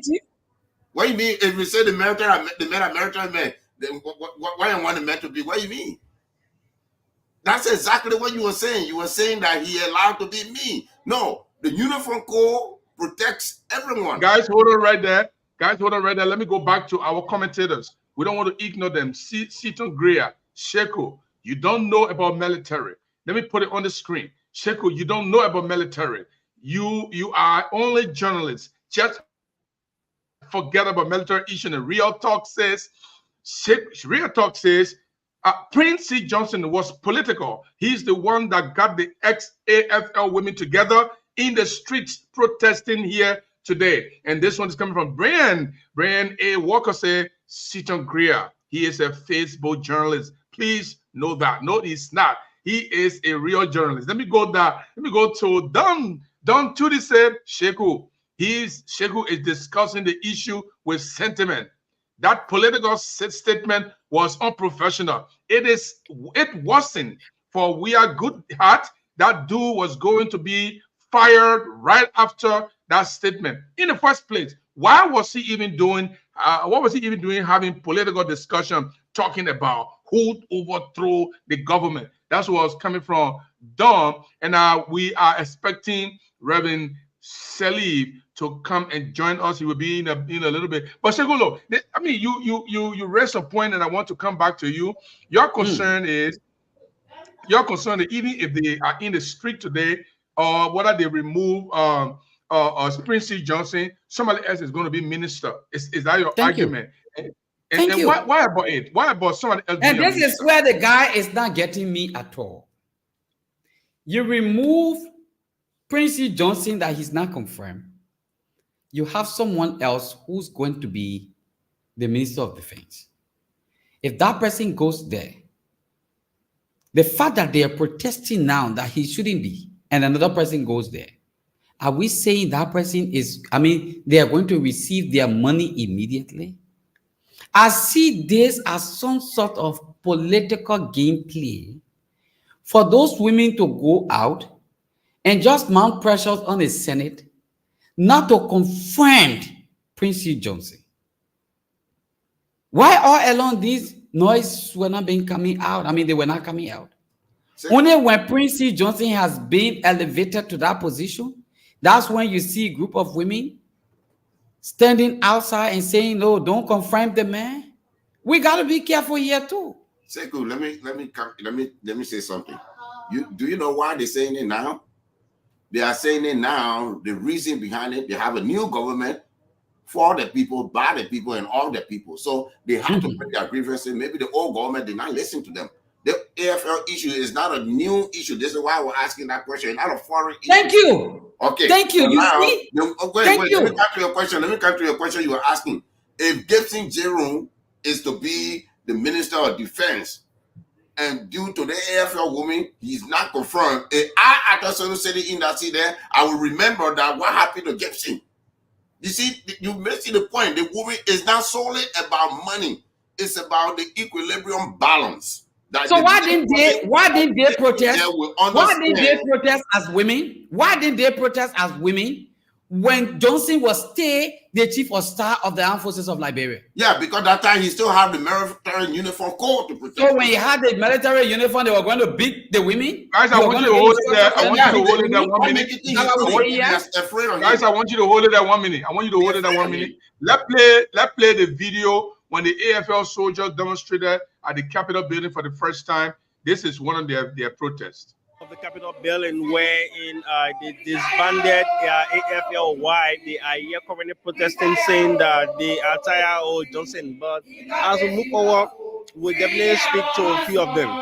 We tired of Johnson. We tired of Johnson.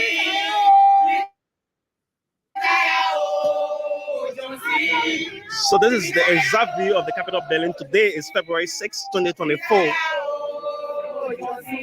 They have a placard. The various barrack schools are very expensive with teachers not on government payroll, so he must go. They are talking to Prince Johnson.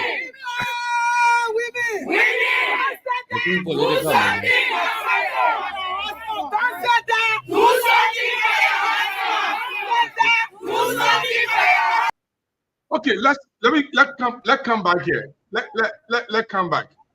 Let's come back here. Now, here is the thing. They have gone at the Capitol building, and they tell him, Prince Johnson, we are tired. We're going to bring in somebody else who's going to join us. But let's go back to our commentators. Maybe the commentators are supporting Sheku's view or are supporting Arthur's view. Let's go to this person, Joel Chingbla Jiko Twe.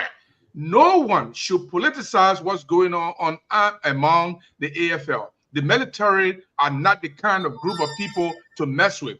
Boycott needs to speak out about because this is not the first time. The women of the military protesting show that it's the military themselves protesting indirectly. Those women aren't widows. Their husbands are alive. They explain to their wives that they are going through what they are going through. No one knows what is actually going on in the inner circle of the AFL. Some put on sheep clothing, but and this one is coming from Onon the Palava Hut, says, not too political. He shouldn't even be. The police are the people who are supposed to be using such statement of preventing anyone from taking over and not the military. Remember, Liberia is a surveillance state. We have the courts and the lawmakers to speak to such issue, and that's not too far from that. Don Tudy says, Quincy Johnson did say at that time that the military will get involved. Let me finish. And Big Brother Gibson, if you watch the protest today, when the police Inspector General Gregory Coleman went to ask the AFL officers, AFL officer asked the women to leave the row. The soldiers jokingly said to him, that chief, the president supposed to send you here to us and send Prince Johnson to be the police. They said Gregory Coleman should rather be the Minister of Defense and then Prince Johnson should be the police director. Brother, our men in arms are grieving. I like to underline that statement. Brother, our men in arms are grieving. But not too far from that, Real Talk says, don't protect Prince Johnson. Indeed, he is an army chief of staff, and he's the one he's the one to advocate for the ex-AFL wives in his capacity as chief of staff of the army. Mr. Johnson allowed those women to get in the streets. That shows his inability to settle his ex-soldiers issue. And let's go to this one. Says engineer Bramonde Lewis says, gentlemen, why didn't the women protest when Prince Johnson was chief of staff but waited for his retirement and elevation? And this one's come from under the Palava Hut. Prince Johnson inability to at least meet with the women isn't a good sign as a defense minister to designate. There is no specific time to protest. Anytime they deem necessary, their protest can be held. And this one coming from Don Sheku. These women, a new set of women. This is their first protest. They couldn't have protested when he was a chief of staff, because the women and their husbands were going to receive some sort of military punishment. These are women of the current men in arm. Brother Sheku, our men in arm aren't happy. You remember today when the vice president asked them to go inside, the women said, if we leave without any dialogue, they will lock the gates and stop us from coming outside. Those were comments coming from our commentator. Let me go back to you, Sheku. You pick up anything? Yes, I pick up something. And what I pick up here is that the women have the right to do their protest. They have their right today, tomorrow, to do their protest. My own point I have here is, if Prince C. Johnson is not confirmed, are they going to get their pay or their husband benefit immediately? That is my question. I'm not here to defend Prince Johnson or the military. They will get more than the money. What I'm here to say is that whether confirmed or not confirmed, what they should be pushing now is to make sure getting their husband benefit and the way in which they were being treated under his administration, let it be spared out so that people know exactly how to address these issues, most especially the president. But let me interrupt you and introduce. Let me interrupt you. You want to go there, but let me introduce our guest here. I mean, our panelist here. St. Salif is a pastor, and but he's here for politics. He will mix it with religious thing anytime he wants to. Before you go, Arthur, let me play that video one more time for Brother Salif, because Brother Salif has not seen that video. Brother Salif, the AFL people, their wives are in the street. They block the Roberts International Airport today, and they blocked it for 4 hours, and then they were asked to get out of the street. They have demonstrated before many times, and they have called Prince C. Johnson name when Prince C. Johnson was nominated. This is what they did. Disbanded AFL wife. They are here currently protesting, saying that they are tired of Johnson. But as we move forward, we'll definitely speak to a few of them.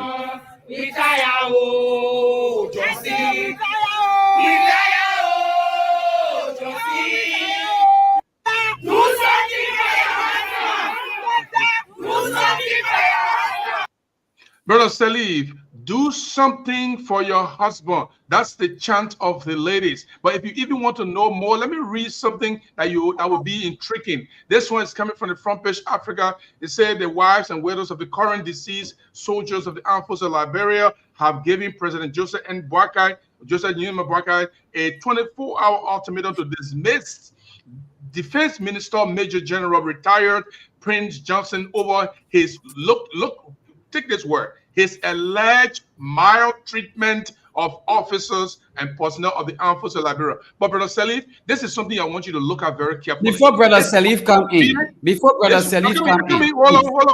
I want to send a petition. When they read their petition, I'm not finished yet. They read their petition. Hold on. This is what they say. I want you to hold on, brother. I want Brother Salif to get this part because he will come in and make a comment quickly. Brother Salif, this is what the women described Prince Johnson. They said they described Prince Johnson as a dreadful, power-drunk, inhuman, incompassionate, corrupt, and blood-sucking vampire. These are strong words, Brother Salif. But Sheku is saying that it's not just possible for you to go in the street and demonstrate. Even if they don't put him there, they will put another person there. They should channel their grievances through the proper channel and not protest in the street, putting stuff in the street. What do you say? Yeah, let our brother say what he wanted to say first. Thank you. Then I won't forget. Gibbs and Mr. Salim, welcome as well. Sekou, the idea, the question you asked, the women have already answered that question. What do you think the protest is about? They're going to ask them why you want this man dismissed, not to be confirmed. And then they'll lay down their reason. That reason go into what we call policy changes. Gibson, Jeru, and Mr. Salim over there knows this. If you work for, like, let's take the protest in Minnesota when they sent the National Guard, when the citizens stood up to them, what the guy did, when the little girl, that actor, well, on he is, she asked the guy, said, "You bringing guns in our street?" He said, "No, I didn't bring the gun. The gun is part of my uniform. I just have to." He said, "Okay, if you're not a threat, then kneel down." The guy kneeled down, right? Because it's a surveillance state. It's not a military state. You are taking Prince Johnson to be like the guy make a statement. The statement, he's not supposed to be talking in political aspect in Liberia. It's a military. He's a GI. That's one. Two, the woman that the men that you're talking about say, why did I protest when Prince Johnson still the men wearing the uniform, you go protest, the men can use military or law to hold you. That's another thing. The third No, thing you have still to getting me understand- wrong. let me You finish. are still getting me wrong, Chief. Let me finish. No, listen, Chief, you still getting me wrong. I'm I not didn't getting you say wrong. the Let men me- should go I and know I protest. get it. Let me finish, then you come in. No, but I didn't say the men should go and protest. What I said. I'm not saying you said why that. I said didn't even if the the women? men. Why I didn't say didn't that you the said women? that. Oh my I God. said even if the men, if they want to protest, they're using the woman as a surrogate to get their message out because they not say cannot do it. If they do it, the military code will hold them. They will be court-martial. All right, guys. Let's hear from Brother Salif. So the idea they are fighting with what little bit they have, Mr. Gibson, and whatever they have, we the people, the citizens, should stand with those women. That will bring policy change. That will change the way the new defense minister and the new chief of staff will operate. Because now you have to remember Prince Johnson, what he did to them. So the next time we won't be doing the local Cote d'Ivoire. Cote d'Ivoire military is the most stable military in it. That's it. That's why it's hard for it to employ people. You know, we can't be doing that. The United States military is the most stable. China, everybody We treat their compare military United right. States military and Cote d'Ivoire All right, military guys. to that Let me of go to Liberia Brother military. Salif. He just come in. You Let can't him have his compare. say. Let Brother Salif have his say. Brother Salif, this thing about AFL women is long. In fact, these other women, they are not The just people widows. military money in trillion. Shegu, these other women that are in the street, they are not just widows. They are also wives of people who are actively serving in the army. Yeah. And they believe that Prince C. Johnson is not the right person to be minister. He was chief of staff. He mistreated their husbands. He was chief of staff. He was dreadful. He was corrupt. He was a blood-sucking vampire. He was incompassionate. They all kinds of description. And now they don't want President Boakai to go ahead with his nomination. He should not be appointed as defense minister. What's the other? Well, thank you for having me on the show, Mr. Joe. And thanks to all the other panelists. And I want to say a shout out to Liberia, shout out to the new administration. This is a serious issue. I did watch the video. I watched the video maybe 2-3 days back. And it's worrisome for our country. You know, what's happening right now is symptomatic, okay? When you see those women in the streets protesting like that, we have to take those things seriously. Those are signs because I said symptomatic because it's a symptom of something. There's something underneath. Now, that's a simple word that I will want to talk about that is called mutiny. That mutiny is when soldiers decide to protest against proper authority. And it's not a good sign. So the soldiers won't do that. You don't know the conversation these women have with their husbands before they just got in the streets. They have been having conversations at home. The men cannot come out to do what the women are doing because they wear the uniform. That will amount of mutiny. They can't do that. You can't have the soldiers in the street protesting. So definitely what I cannot do, I can influence my wife to do. So it's a problem that we need to take very seriously. The only thing, this AFL issue is not a Joe Boakai's issue. It's not a George Weah issue. It's been like that from the get-go. You know, these are the men, these are the keepers of the gates. These are the people who protect our national security, our freedom.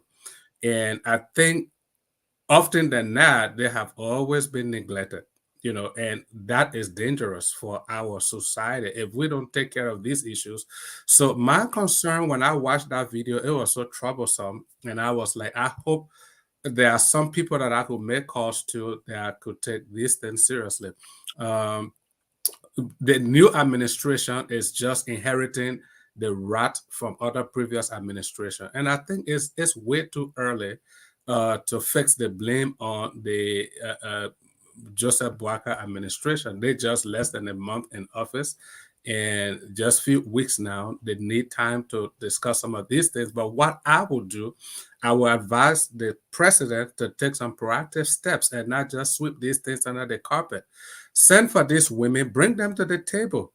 Bring these people to the table and listen to them. The problem with Liberia is we don't listen.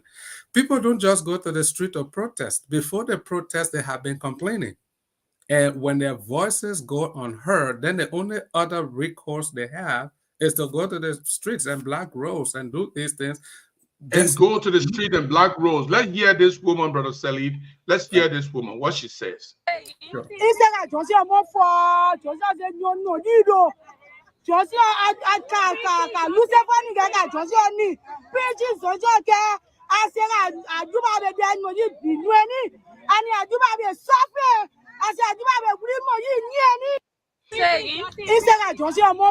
don't want Johnson. He's not a good person.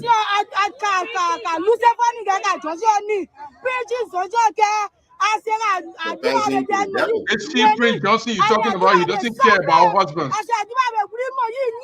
He don't want to give our husband money. And we don't want him. We don't want him at all. Excuse me, man. Can you just... So these are strong words. These are strong words. Let me go back to Brother Salid before I come to you after. I understand Basa a little bit. In fact, that was I saved me during the war. I spoke my Kuluswa about Basa and I was able to escape. So the woman said in strong terms, Brother Salid, in strong terms. We don't want Prince Johnson. He doesn't like our husband. He treat our husband as bad. He don't want to give them money. He keep them. He take their money, and we don't want him at all. That's what she said. You can rest your. Okay, let me go to Ato. I think Brother Salid, Gibbs. You see, even the woman went so far ahead comparing him to Lucifer. Yes. That's. I didn't want to say that part. You already reached there. For you don't have to say it. For me, I can say it. I don't want peace. I want problems always. So the idea here, that's why I would tell Sekou, is not to say you the one saying that, oh, why they didn't do it when they were in uniform. No, but the grievance said there now is that they have a new administrator, the new sheriff in town. That new sheriff, that's Joseph Nyuma Boakai. The male said, I said, wait a minute, why they were protesting? They said, they not get paid, and they treating their husband, and they said, but wait a minute, that's the guy I want to make defense minister and say, so you put a male hole, you bring a woman in. That's what Sally was saying. Bring a woman in, let's sit down and have a conversation. Okay, yes. But what happened? My husband, the moment my husband turn country for you to get the benefit, the guy will take it away, and my husband asks, he get demoted, he gets sent to another place that very much he gets sent to Malay for asking questions. These are the only things that make it a woman to come up there. Because as a military, like you said, mutiny is a charge that no more ever be in any court martial. Because there's no way to beat it.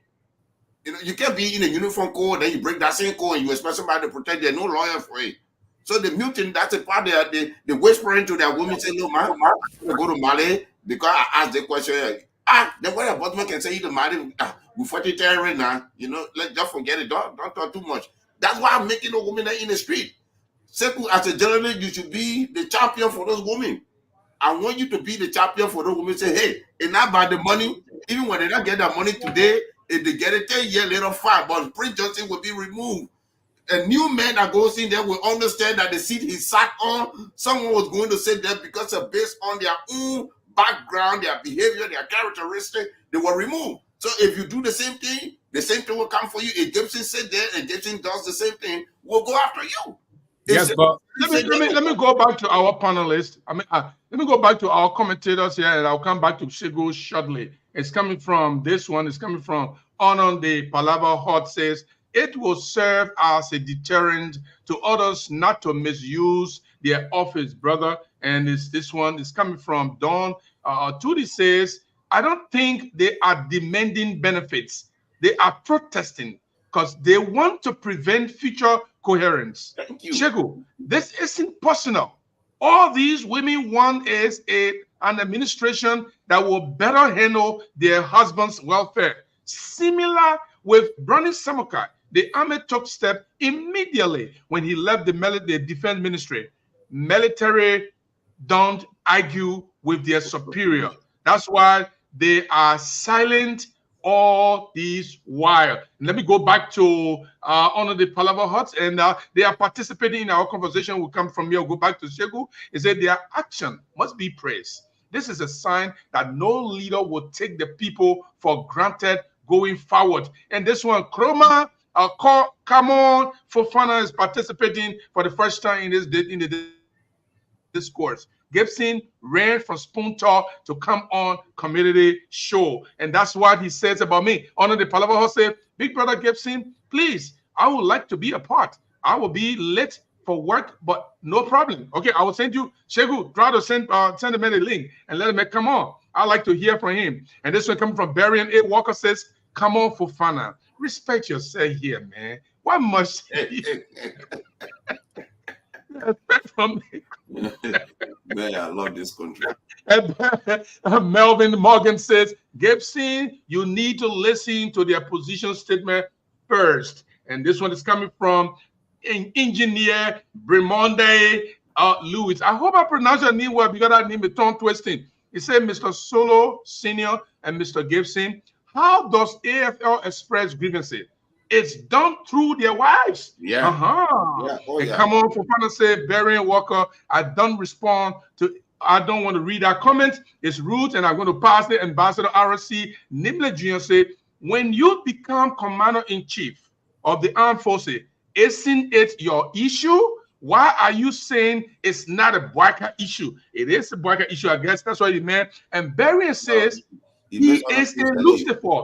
No. Prince Johnson is not a Lucifer. Lucifer thrown down from heaven. I think Brother Salib can speak to that very well.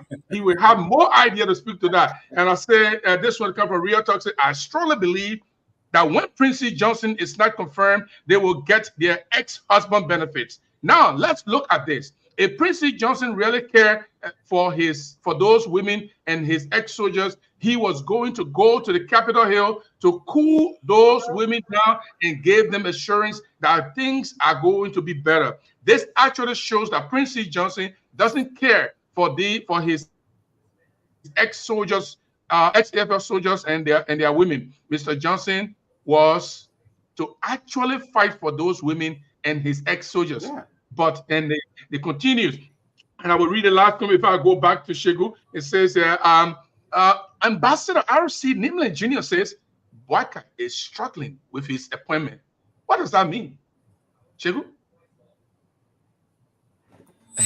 You see, you're bringing me on to can't tell you whether Boyka is struggling with his appointment.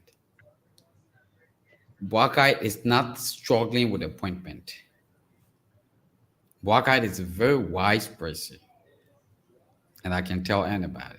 The fact that Boyka is the president for this country, God already gave Boyka the knowledge to lead this country. Pastors are praying for Boyka every single day, the president for this country. The imams are praying, even the demons are praying for the president for this country. So that knowledge, that wisdom to lead this country is already there. Because if Boyka fail, Liberia fail. So Liberians will always pray for him. Let's leave the issue of politics. If Boyka fail, Liberia fail. Boyka is not struggling. When we came, we retired Dana Zianga and immediately appointed him as defense minister. Was we struggling? We appointed people in the government, And it backfired because those people he appointed, some of them had bad international records, and he withdrew the appointment immediately. Did we also fail? Boakai is now struggling as the poster posted over there, Ambassador RC Nimland Jr. Boakai is now struggling. Boakai is being very wise in taking decisions. Prince Johnson appointment to become a minister of defense, except where the women are now raising issues. But I don't think he was wrong. It's just a drive-by or step-by-step thing. The same thing we are doing with the military. So that for sure is not struggling. And but Prince Sharif disagreed. I know Prince Sharif already wear his CDC hat. No problem. But look, let me tell you one thing. Boakai will succeed in his administration in this country. In the 6 years, Boakai will do his own. And there are things that George Manuel Weah didn't do, Boakai will do them. Just as Weah, what he did, some of those things were never done under Ellen Johnson Sirleaf administration. Let's take that for sure. But let me go back to Prince. Let me go to Prince Sharif. Prince Sharif, you said something. I want to read it before I bring you on, and I'll go back to Reverend Sirleaf for his comment on that. You said the action must be praised. He said the women action must be praised. This is a sign that no leader will take the people for granted going forward. What does Prince C. Johnson do so much that he cannot correct? You think these women should stop him? Why should the women stop him? All right. Thank you so much, Big Brother Gibson, for giving me the opportunity. And let me say hi to our fellow panelists and to the Liberian people. My people, your hello. Let me just provide this disclaimer. The CDC is our religion, it's our way of life, it's our culture, it's what we eat, it's what we breathe, and it's everything that we live for. So being in this paraphernalia, it doesn't mean that I'm here to protect the CDC. This is national issue. It has nothing to do, but it's just that, you know, that is part of me. I feel complete when I'm in this. I just want to provide this disclaimer. Having said that, Big Brother Gibson, it is enshrined in the Constitution of the Republic of Liberia that it is the right of every citizen to be able to confront their government, to be able to explain it in a simple way, to be able to interact with their government, to put their requests to their government, to be able to ask their government to make intervention whenever they need be. And they can do it through a peaceful means. And one of that peaceful means is what the women are doing. Once they are not burning down houses, once they are not destroying things, they can do it through that particular means. Remember, we are talking about two different kind of people here. We are talking about the AFL with their husband, and we are talking about the wife. In fact, we are talking about three set of people, and we are talking about the children. Because remember, the action of the father will affect the child and will also affect the wife, thereby affecting the society. Now, I talk about the issue of the AFL women action should be held. It should be held because the first thing is they are not using any violence approach. What they are doing is enshrined within the Constitution that it is their right to be able to assemble and call on their lawmakers when they deem that there are certain things that is not in conformity, you know, with their own protection or that will not protect them. It is their right to speak out.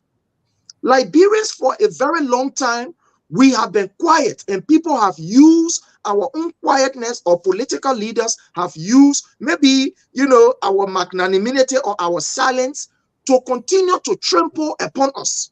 But this is a new time. This is a new dispensation in Liberia, where when leaders fail to hear, that the Liberian people will come up and say, look, you got to hear us by force. The women action is indirect intervention of their husbands. Like one of the High Court panelists said, the military is guarded by a code of conduct. It is completely against their own ethics for them to even get involved, especially with this kind of thing on the street or jumping on the road. That completely in itself will be termed as a mutiny or something else. But now, how do they speak? They speak through their children. Even if they are not the one giving the direct, order to their women to go on the street, but the women too are part of the family. If you don't pay the wife, if you don't pay the husband, will the wife not feed it? If you don't pay the husband, will their children not feed it? That action will not go down to the children and even to the society. We must begin to build this. Let me play the devil's advocate here. Yes, but somebody may argue and say, look, before I go to Arthur on this, somebody will argue and say, Prince Johnson was just a chief of staff. If you were mistreating these people, the wives could have written a petition to the House. They could have written a petition to the president. They would have done all of these things. Why didn't Let me address Prince C. Johnson was not only. You know the reason why? Because this is exactly what Article 17 says of the Constitution. You forgetting one thing. One thing you forgetting, Sekou. One thing you forgetting.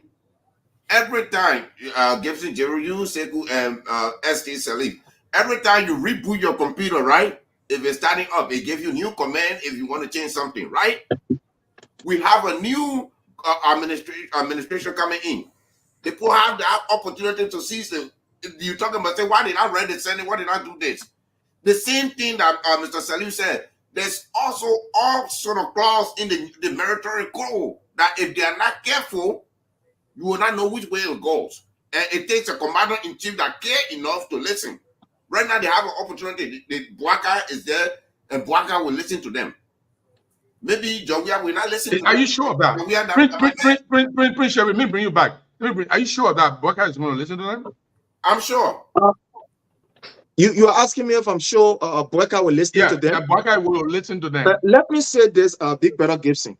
The president of the Republic of Liberia, Joseph Numa Bouaka, is insensitive to the plight of the Liberian people. He will not listen. And this is where I draw my conclusion from. The first thing, look at the appointment, the nomination of Numali. The nomination of Numali. This is a man who was used in Lofa to terrorize his own people and even kill his own people. These are things that are not in hiding. They are there. We can see it. His remarks that we listened to, Joseph Numa Bouaka, the president of the Republic of Liberia, have listened to it. He have heard it. And in fact, it is alleged that he was one of those who gave the order and the command to be executed by Francis Nimale. So if this man can be brave enough to look at somebody who said he will kill a security personnel, somebody who is not an ordinary person, say, I will run the other man, I will kill him, I will do this, I will do that, and take this man and nominate him as the minister for the Ministry of Internal Affairs, then you are asking me if that man will look. Nigeria is in a mess, and we will make sure to correct this wrong. And that's why citizens must begin to speak out against this thing, because our silence is almost like an affirmation to all of the wrongs that will be happening under Joseph Numa Bouaka leadership. Prince, I disagree with you. No problem, sir. Let me hear from Brother Salif. Brother Salif, let me hear from you. Let Salif go. I disagree with you. Before you come quickly, I just want to put this out before I forget. Sorry.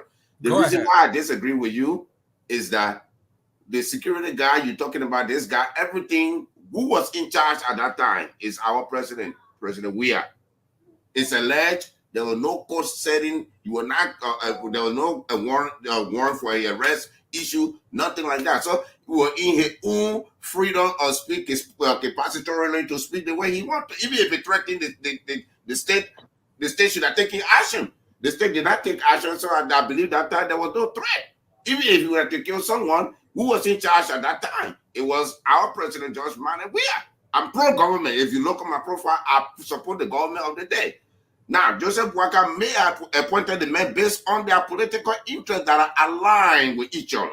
That's why the political game is. The man just won the election. Maybe that Numali man brought maybe 3.4 million people to him. He's not going to shape the man on the side. That's what we call political alliances. If CDC followed that today, Prince Johnson will not break away. Most of the people will not face CDC, will be re-elected. So I disagree with that. Bouaka is new. That new government, I'll give them the chance to mess up. They're not making any mistake here. They're appointing people. The same at the detriment of the Liberian people, at the detriment of the Liberian people, you give them chance to mess up. And what happens in the background, it be paid for the basic package. You will not find the felony background. You will find only the speeding ticket. But if Jason paid for that security check background, the premier services, you will get the conviction that I had 1994. You know, in Giglo, in Tai, when I was there, you would have found it. So if somebody bring to the president attention, say, look, the president, they men are bad news. Even in the great United States of America, it happened, they will withdraw your nomination. So I differ with you on that one. Estes, Sally, please go ahead. Let me go to Brother Salif before I go to Sekou. Brother Salif, please raise a very important issue here. Brother Nimale is a confessed harasser of people. He threatened to kill people. And no, he said I'm going to kill him, man. The video is up. I watched the video. Yeah, I know, but the other thing is he also appointed another person called Doug Cooper, a former general of the NPFL, who was very notorious in Lofa County. So these are examples of people saying, well, this man is not even checking the people he's appointing. Is it him who is doing this? Or is it that the recommendation being sent to him, they are not telling him? I mean, those are all good questions that have been raised. But like I was trying to say before, I don't know what happened to the system. You know, I just completed, there's something I'm trying to do, and I just completed a background check. Here in America, there's nothing you do that they don't first do a background check. And then there's a period of, you know, for what they're doing now, there has to be a vetting process. I don't think Joseph Boakai, His Excellency, will just from his bedroom just send names, you know, to Senate for confirmation. I think he has a team that he has to work with, and they have to vet everyone that they are going to send to the Senate, because you don't want to, it's embarrassing as a president to send somebody to the Senate that they will reject and they will not confirm. That they will reject, right. Yeah, that means you did not do your homework. You did not do your background check, you know. And when I think about what is happening with the AFL, we have to be careful. Like I said, it's symptomatic. Now, I don't know the current strength of the Liberian armed forces. What I mean, current strength, I mean exact number. How many people, troops make up the Liberian military? Now, the reason I'm bringing that in is because that's a whole segment of our population. Now, it's not just the soldier. If you, let's assume you have, let's say we have 50,000 active duty military people. If you add their wives, that's 100,000. Yeah. If you add their children, you go into 200 and something thousand. That's half a, you know, 250,000 people, right? That's a huge segment. It's a huge chunk of our population. And these people also have voice. So if you send somebody, if you're nominating somebody, after doing your vetting, you should be able to listen that, hey, these people have issues. Like our brother said, when the CDC was in power and George Weah retired, what a Zanga, and then sent him to defense, we didn't have all this noise. So why are we having all this noise for Prince C. Johnson? And somebody said, oh, they should have made noise before. No. For military wives to come out and protest, it's not something easy, you know, because they don't want to do anything that will derail the peace, that will destabilize the society. So they take time. So I think this is an opportunity because something new is starting. A new administration is taking over. This is the time to make it right. And not only that, but you're removing this person they've been having problem with and sending him somewhere else that will even be higher than the chief of staff, because now the defense minister is even a higher position. They have a right to say, hey, watch this. So if I were in the position of Joseph Yuma Boakai with all these protests, I mean, what would it take to say, okay, let's put a pause on this nomination. Let's do some more vetting. Let's do some more background checks. Let's do other due diligence before. I mean, he's not the only person that can be defense minister. There are other people. So everything we're doing is to protect the peace. Everything we're doing is to listen. The problem with African governments and African leadership, we don't listen to the voices of our people. When these people are protesting, bring them to the table. What are we talking about? What compromises can we reach? What promises can we make? What can we do to better the lives of these people? Because I don't think they are just protesting. When I listened to that woman spoken Bassa, I understood every word she said. Like I said, my mother was Bassa, and I speak the Bassa language fluently. So I heard everything she said. And these are these are things that we need to pay attention to, because things don't just happen. If you ignore their voices and you impose this person on them, what's the next step? What's going to happen? The Constitution gave anybody who's condemning these women for going into the street and holding placards and protesting, you are anti-democracy, because that's a tenet of democracy. People have the right to vote. The thing that surprises me most is when we are canvassing for vote during the election period, we don't have problem with people going out in the street and canvassing for our candidates. But once things are not going right and these same people go back to the streets to make their voices known, certainly we demonize them, we castigate them, we malign them, we are ready to cast expressions on them. This is not right. Some of those people there, they also voted. All those people voted. Maybe some voted CDC, some voted UP. So they have a right. They have to say, they have a dog in the fight. They have a horse in the race. So I think our president, we want to appeal to him. Let us bring these people to the round table. Let's listen to them. What is their plight? How can we address these plights? How can we make things better? Because a dysfunctional military will become a problem for national security. Well, listen, gentlemen, I'll go back to Prince very shortly, but if you are listening to us and you're watching us anywhere, this is Blaze Daily News TV. We have a newspaper, radio station, and TV station coming up very soon. This is just our studio is already in Monrovia. Sekou, you see that is in our studio. And so we are trying our best. We already have, I think, 8 or 10 of the correspondents in the 15 counties. We want to complete the 15 counties, and we'll bring 15 or 16 vernacular who will be delivering information here. And we hope that we will be able to inform our people sufficiently so they can know what is going on. Let me put, before I go to the next topic, I will give all of you at least 1 minute to conclude on this, and I will go to the next topic. Let me start with Prince. Prince, let me start with you. Let me give you 1 minute to conclude on this topic, and then we'll go to the next topic. 1 minute. Yes, sir. Yeah, I'm sorry. You are muted, Prince. Sorry. Yeah, please repeat. I'm sorry. Yeah, I know you're listening to something I said. Before we conclude this part, I will give you 1 minute to conclude this part, and then we'll go to the next topic. All right. To conclude on this particular part, you know, it is very serious. I'm listening to my brother saying we must give the president, Joseph Newman Boyka, a chance.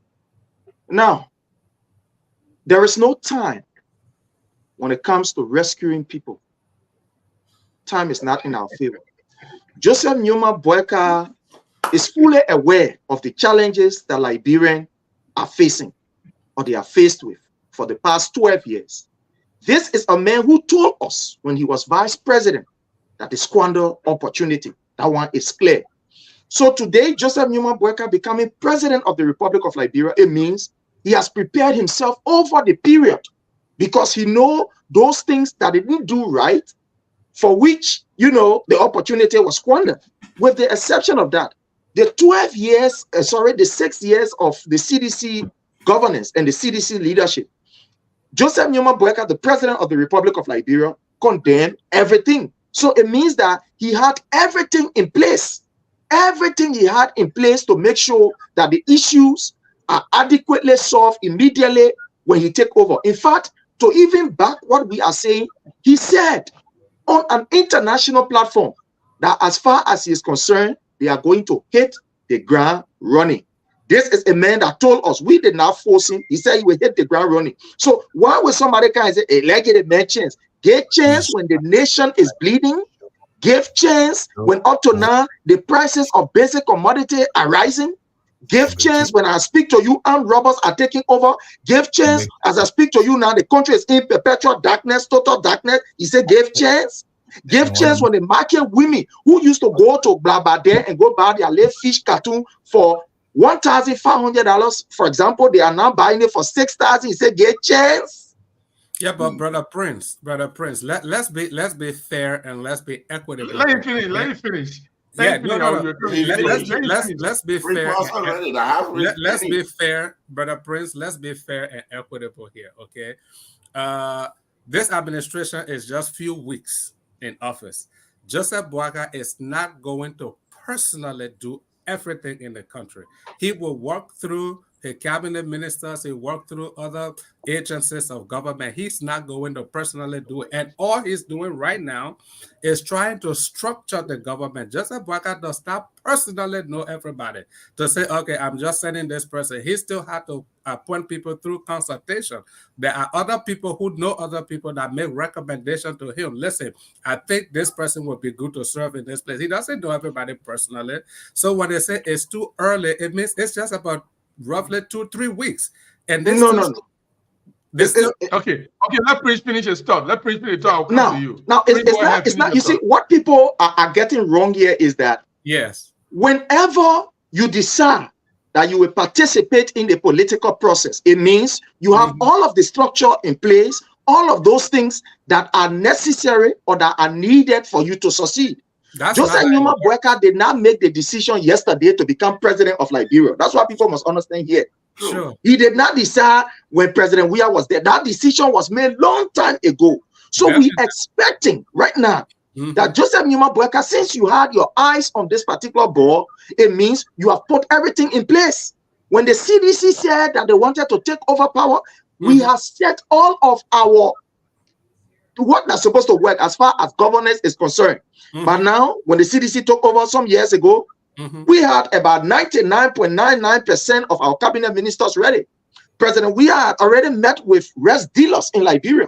He was tackling the issue of roles and etc. About this time. That's not true. Prince is not true. Let me finish. Prince, let me finish. Yes, so about this time, he was tackling the issue of bar roles and etc.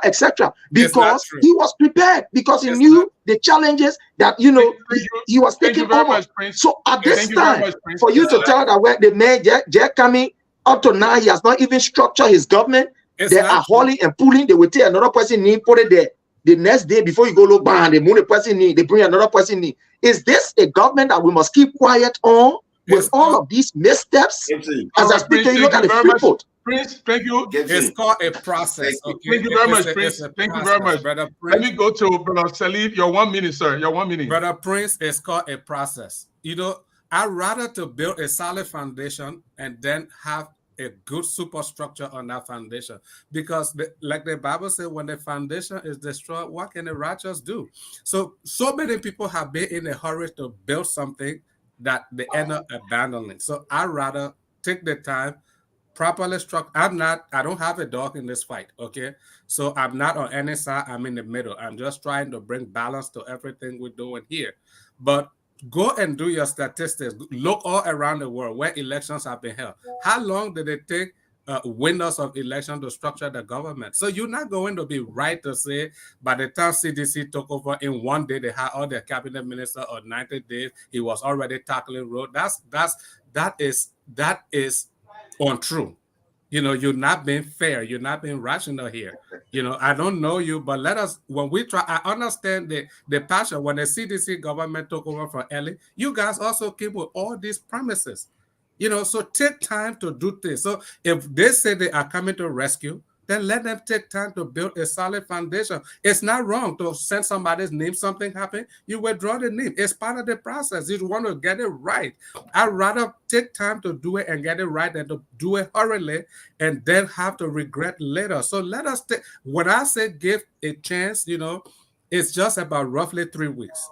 Let's give them a chance to build their team. The time will come to be critical. The time will come to say everything we have to say. Let's give them a benefit of the doubt. That's all that I'm saying. Okay, thank you very, very much. Guys, before I bring my own brother, before I bring Arthur here, let me just say I'm going to put your names in our general chat room so that you will have access to the code when we put it, the link, we'll put it in the chat room. And then you can come anytime on and we will discuss. Let me go to Arthur. Arthur, your 1 minute, sir. Thank you. Thank you, gentlemen. If ST Salif, but Prince is acting, speaking like that. You should know the man. It's like you, the pastor, and they introduce you to the congregation. You go through all your Bible verses that you have. So I understand what he's doing. But Prince need to understand there's a political speech, campaign trail, and then there's reality. You know. Thank you. I support. If I Thank stand you. you see on my chest here, I support the president. I'm not CDC. I'm pro-government. If you look, I'm a constitutionalist and pro-government. So any government that's in power, the government of the day, we all have to channel ourselves to make sure that it succeeds. If Waka fail, Labro fail. That's it. Simple as that. On this particular issue, Mr. General, the AFL woman, something ST Sali said, and I respect him for that, and I want to see if we have the chance. He said, if I knew somebody in Bouaka Camp, I would have made the call. That's what we need to do and tell the president, no, Mr. President, this thing going to create heat. You have ECOWAS there now opening their ear. You have the U.S. embassy, the Chinese, and even the Salvation Army embassy, everybody opening their ears now. This is something that's going to be embarrassing. We don't want the same thing that happened on the CDC government about the $16 billion happens to you. So quash that thing, take your pause this guy, put him on the side, withdraw his nomination, deal with it with me, get them some sort of supplementary or condition that they can hold on to until you can put in permanent position or permanent policy that will help them. One thing we're forgetting to know, like you make the correct calculation here. One military uniform is equivalent to 5 individuals. You know, that's how the U.S. Army studied that. This is why they give their military vouchers even when they want to go shopping. They get police get 15% discount, they get 22% discount because they are entitled to 5 individuals, even when you are wearing one uniform. That's how they are study show it. So if we are arguing here that our military people not taking care of, this is why I was making comparisons. Say, look at Cote d'Ivoire. Jerome over there, I tell you, Cote d'Ivoire military personnel is very hard for Cote d'Ivoire military to hire you because you go through a lot of scrutiny that will scrutinize you and you will drop out. But if you are successfully in, you are balanced. You come from the Cote d'Ivoire army, you don't even need a degree to be a commissioner. You don't need a degree to be a superintendent. They will put you there. That's how their system works. In our whole Liberia setting, we understand that there's some problem from the AFL being the one that disabled the country for a few years ago for the coup d'etat. But now, AFL has been reformed and it knows that it takes order from the civilian or government. It's been checked. We criticize Salif for putting in a Nigerian guy, but the reason why ECOWAS were doing it is to make sure that AFL is checked. There's guidelines. These are the reason why these people are doing the right thing now, whispering to their wives, say, look, we can't do coup d'etat anymore. We can't go in the street and go talk about things. But y'all, the civilian, you can do it when I do it. Like you say, it becomes mutiny. It's not just firing you. You go to jail for a very long time for mutiny. It's close to treason, you know, or abandoning your post. So these women are speaking directly for their husband and their late. So we, the Liberian people, you, me, Sekou, Sherry, everybody that are here, we need to make sure that this woman voice out. Correct my name, Sekou Kuma, please. You know, so the Senate, the House of Representatives, they need to sit down and look at this. You know, the two Sherry's here. I'm sorry if I call you different names. So this is the balance of it. Okay.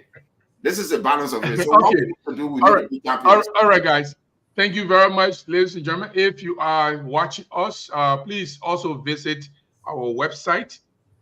This is the website here. And those of you who want to participate in reading the website, you are most welcome to do so because we have all these stories you are talking about here. Most of them, they are on the website. And talking about the website, I'm going to bring something here really quick. If I go down here, I will see the breaking news about Joseph Boakai. And this breaking news says President Boakai declares his assets. And this is the video when he came from the LACC. Let's play that video for our understanding. We need to set example of leaders. And when we say things, we should do them. I'd like to say today I said, oh, because I believe that God is real, and you have to start with yourself. If we want to prosper in this country, we want to develop, we want to make this country a country of the future, the younger generation, we have to do the right thing. So I have to tell myself, make sure that we find out what I'm bringing to the table so that in the future I can be joined.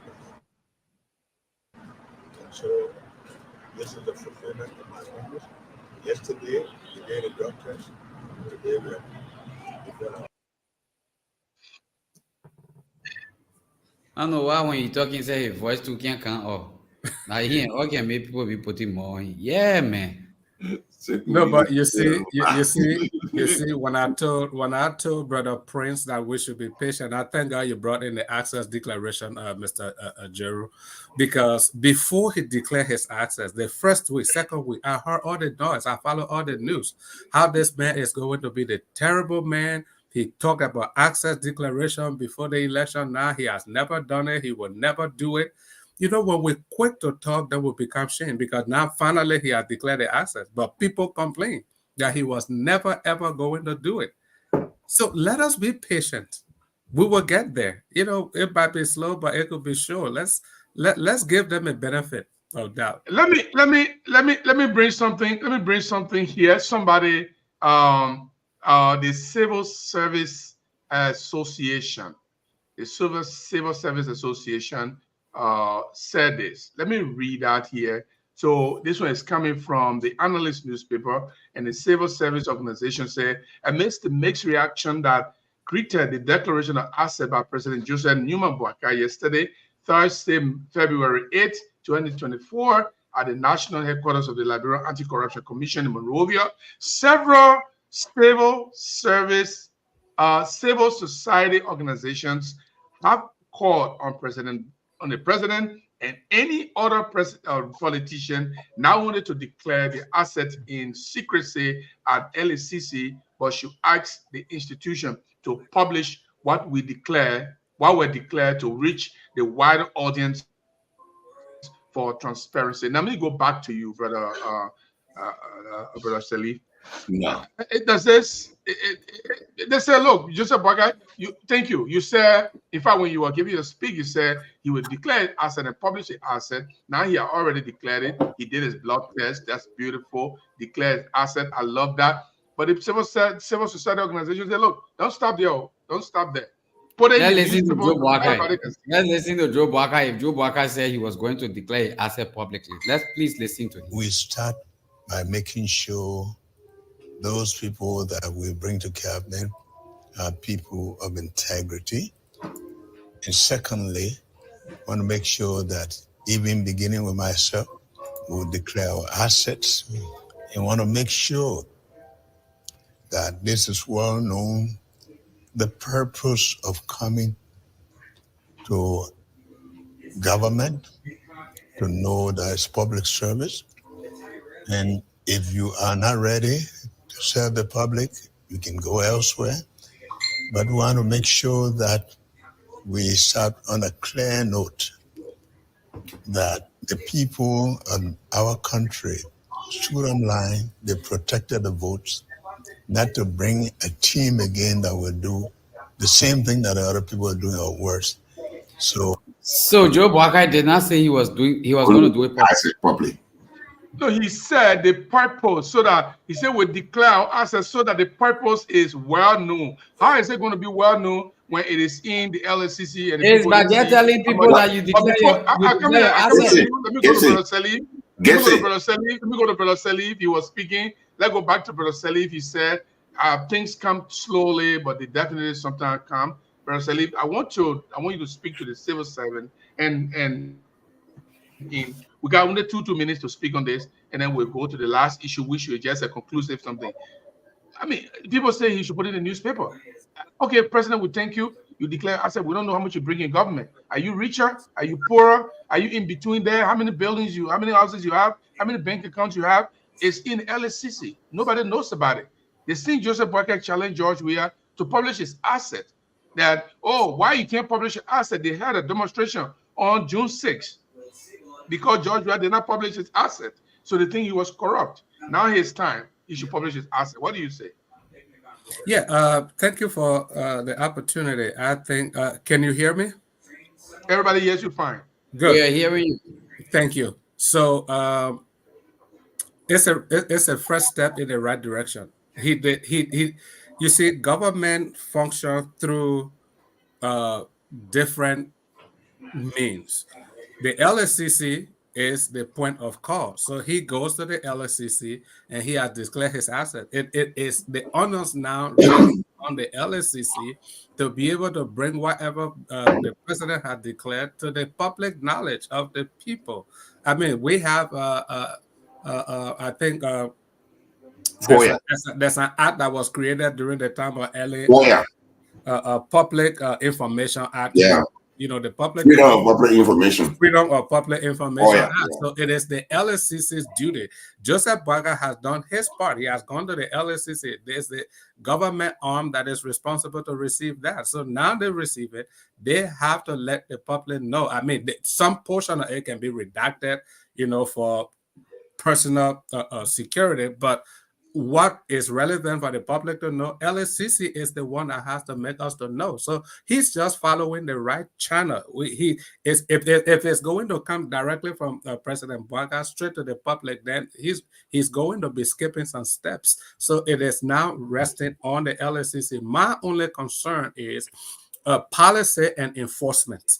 My plea will be that since he started the process, he should enforce it to make sure that every other public servant will also declare their assets. I mean, that's all we have to do, because sometimes the problem with our government in Liberia is enforcement. We have lots of good policies on the books, but sometimes we lack enforcement. So let him make sure he follow it through, that it doesn't end with him, but it goes right down to every other public servant. Let them all declare their assets so that we will know in 3 months what they brought into that office, what they have attained in that office, and when they're leaving, what they're leaving with. So we know exactly what things will look like in the future concerning corruption and embezzlement. Yeah. Let me just before Arthur come in, let me just say something. Now, if the LSCC have that document, LSCC is not just coming to also release that document openly. Court order, yeah. I would just not even the issue of court order. The FOR that was signed into law gives you the opportunity to request any information. So if Blaze FM wants that particular information, not just Blaze FM, a citizen of this country, only a citizen, can write to LACC requesting the asset declaration paper or to know exactly how much the president had, before he became president. Now, LACC is clogged with the authority to release that particular information to that individual within 30 days.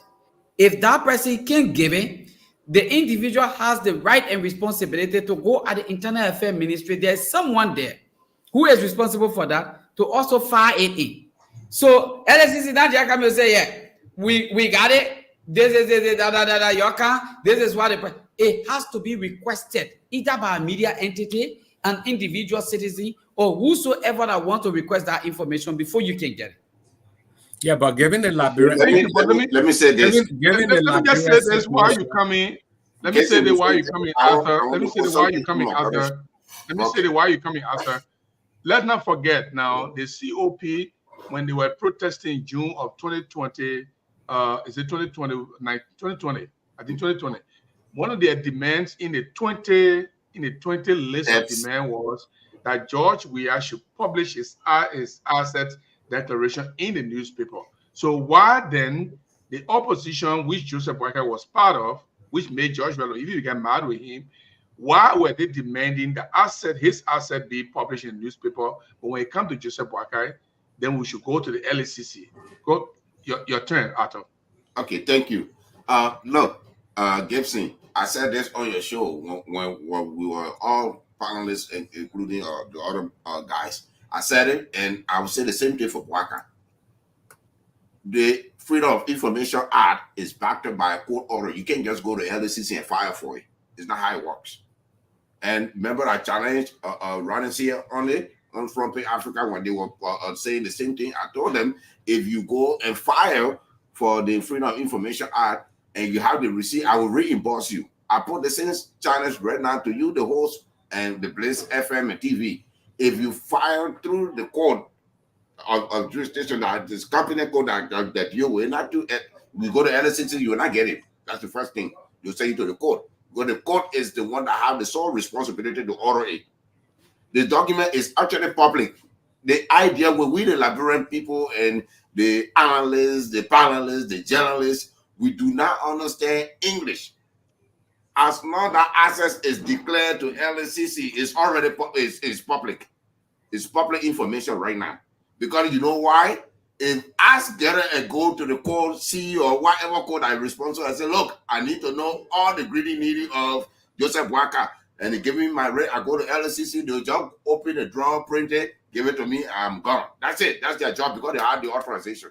So a public, it's not Joseph Boakai that I'm going to ask because Joseph Boakai will keep it underneath the drawer in the same way with combination code. So if that time is not public, as long as with LSCC, it is public because it's held by a government entity. What is a government? Poor American, even they don't understand it. No guy that can do audit, they'll go with camera in a city hall. They say, oh, you can record here. That's a private building. Say, no, that's a government building. Yeah, it's a government building. Say, but government building is a public building. They don't understand the difference. And that's the thing that constitutional linguistics is very, very important. The asset being declared to LSCC. Who is LSCC? That Joseph Boakai Boligar? No. It's an agency with multiple people working there. It's not private. So it's already public. If you Blaze TV, Jason Geru, or Ato Solo, or Prince Sherry under the Palava Hall, once say, go to the court, get the appropriate document, go to LSCC and go get your document. Then you can publish it. You can do whatever you want to do with it. But if you want Boakai himself, I said the same thing. If you want Mr. Weah himself to go publish it, then you are joking. It's not in the law. Thank you very much. Thank you very much. Let's go to Prince Sherif here. Prince Sherif, I want you to speak today, but before we go there, Breakable Powell says they now withdraw another appointment again. So, Powell, I want you to name the person who they withdrew. But let me go to Prince Sherif. Prince, why wouldn't Joseph Boakai publish this thing? I thought this was a mantra of the opposition that George Weah, they didn't declare his asset and published it. Therefore, they're not show what he brought in government, what he had before he came, and what he's making after he assumed government position. So Joseph Boakai people are saying, well, if you want to go to LSCC, what do you say? Yeah, Big Brother Gibson, you see, these are some of the deception that we need to call out. One of the key campaign message of the Unity Party was that President Weah did not declare his asset, put it in a newspaper, and carry it to Douala market and give it to all the market women there, or everybody in Liberia. That was one of their key message to the Liberian people, that President Weah, as far as they are concerned, did not declare his asset. And let me be quick to inform the public. Now, it is the right, and it's within the prerogative of whoever that is declaring their assets to make it public. The law did not say that you must take your asset declaration and go put it in newspaper. No, that's not what the law says. The law says declare your asset to the requisite institution. And I believe it's what Joseph Newman Boakai did.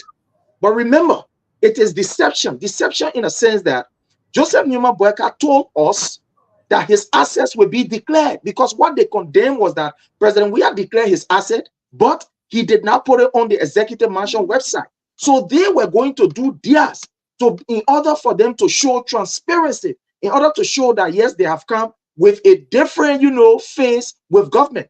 So we are surprised. How sure are we that even his asset was declared? The only thing we saw down there was people leaving from one or far, leaving from one person here, going to another person here. So the Liberian people are not sure. The only way that we will be certain, we will be sure, because the reason for which the Liberian people voted for Joseph Numa Boyka is that so he will not come and do the same thing. What is that same thing? What he's doing is what was done by His Excellency, former President Dr. George Manneh Weah. That's just what he did. And he told Liberians that, look, if you want the record, the processes are there. Follow the processes and you will definitely get it. There were people who did not take advantage of the process that was there.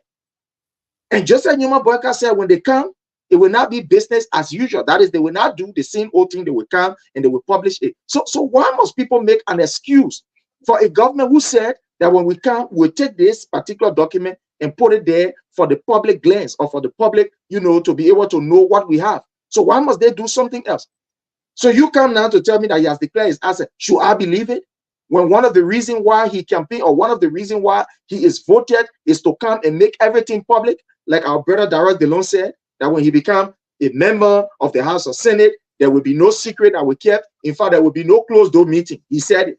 Everything that is discussed in the closed doors meeting will be brought out to the Liberian people, and Liberian people will know.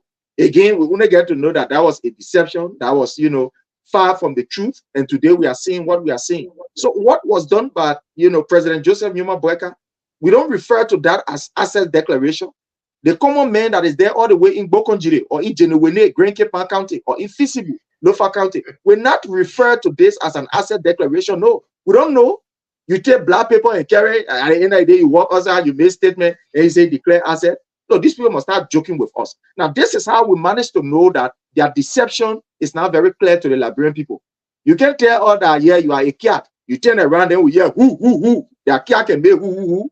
Look, the people should be serious with us. And that's the reason why we'll continue to put their feet to the fire to do what is right. All right, thank you very much. I will go to Sekou again. For those of you, our time has really caught up with us. And tomorrow by 3 o'clock Central Time, we'll be right here. And we will please, I got Brother Shalif phone number. I will put you in the general chat room. It's called, let me see here. Let me make sure which one is it that you will go into. You will go in the Blaze Talk. Is this chat room Blaze Talk? I will show that to you. I will send it to you, Blaze Talk. So you go in there. We'll put the link in there, and then you can come out anytime you have the time. We thinking about Susan Banke will be joining us sometime very soon. She wanted to join me the other day, but I did not. So we want you to continue to come. And those of you who are here commenting, we'll read your comment before we let these people give their last statement. Oh, Sekou is gone. So let me just go to the comments, and then we'll come right back to Sekou, and you guys will give your parting statement. So please stand by this one. Let me do this for Ambassador RC Nimlin Jr. says, Boyka is struggling with his appointments, and this one is coming from Real Talk. So this is what they came to rescue the country for. So Boyka should settle these things seriously. And Don Tutti says the ladies even accused Prince of reducing those army men that were sent to Malay. The ladies said Prince cut their husbands' UN benefit. Nancy Jordan said, I hope your speaker before the last listen carefully and stop blaming the past government. And this one's coming from Barian A. Walker. He's in Dubai. He will be joining us tomorrow. He's be joining us, one of our panelists tomorrow. Barian say, come on, Fofana, I'm 18 years old, married business guru with 9 living children. You are working hard, my brother.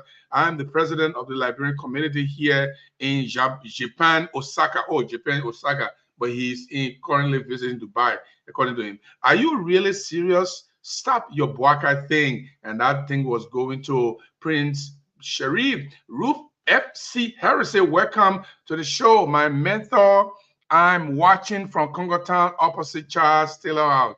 Man, the way you say they will come visit you to know. And you read, you feel the boy where you at.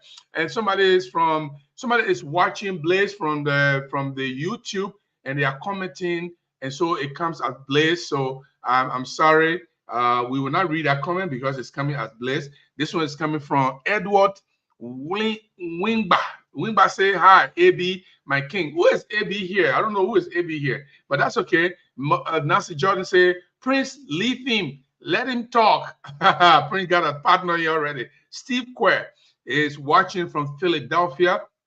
My own brother and friend there. Sabina Harris is watching. Also want to say thank you for coming. Baron, thank you. Is it Jeru? Okay, we already talked about that. Susie Lamadan, my friend and follower. He says, good morning from Sydney, Australia. Happy Sunday. It already Sunday on your own, sir. The whole world running with your Blacking Bay says, following from Zwedru City, welcome. And I will just, there are too many comments. I will just go to this one. Darius Tokbase, I'm watching you live from Ganta, Nima County, Liberia. Thank you, guys. I go to this one to Siadia family. Please share the live, and she's promoting us there. Helena Wilson said, thank you so much. Better price. We're not stupid. What does that mean? Anyways, but that's okay. Sam Bade said, thank you very much, Mr. Gibson. We need competition in our media landscape. And that concludes our comments. And I'd like to go to our guys. Let me start with you, Arthur, your final comments. Thank you, Mr. Gerald. We all have a responsibility as we sit in the diaspora.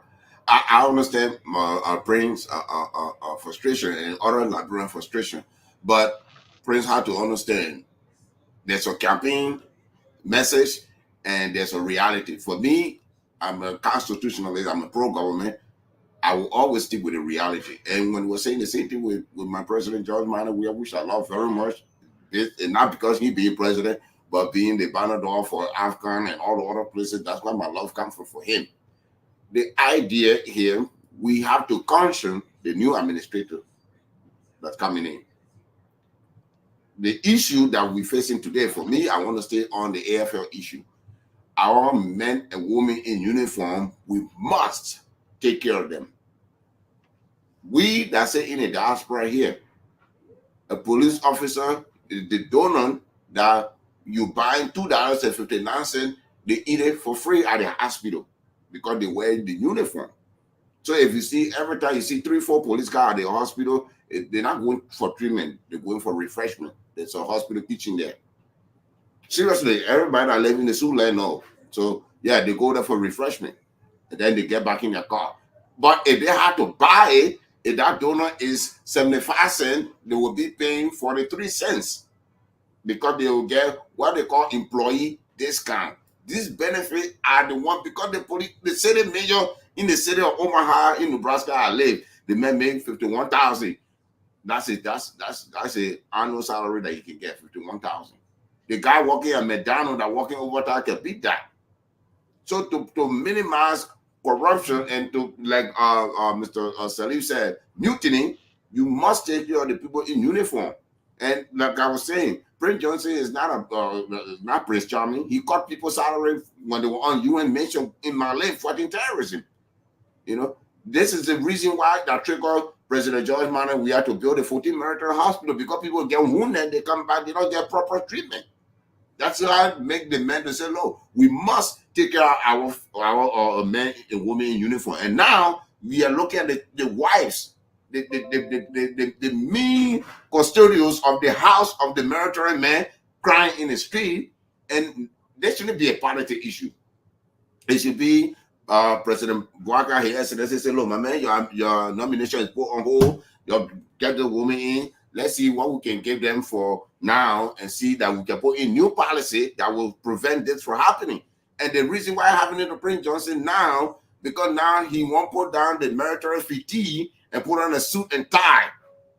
You know, that's a different scenario now because now they're not afraid of you anymore. They can throw punches at you. They can throw shoes at you. They can spit on you because you are public servant now. So they have the right to channel their anger to you. But when you were in a military fatigue, you were being protected by 2 AR-15, a 50 caliber mounted to the pickup truck. So they're not going to say anything because if they try to say something, their husband gets sent back to Mali with no proper deployment papers, and you become a security guard. That's a problem. So we are asking the Bouaka administration remove this guy, put him on the side. He's not the only competent or qualified person in the in Liberia. There are lots of people. Just don't bring back the men that causing other people pain.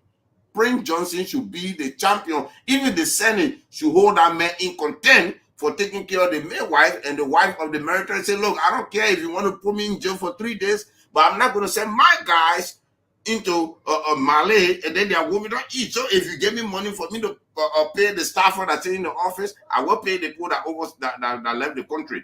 That should be a complaint against it. Say, oh, he did not pay the mean staffers, but he paid the military wife that went on mission. The Senate should hold him. People were begging for it.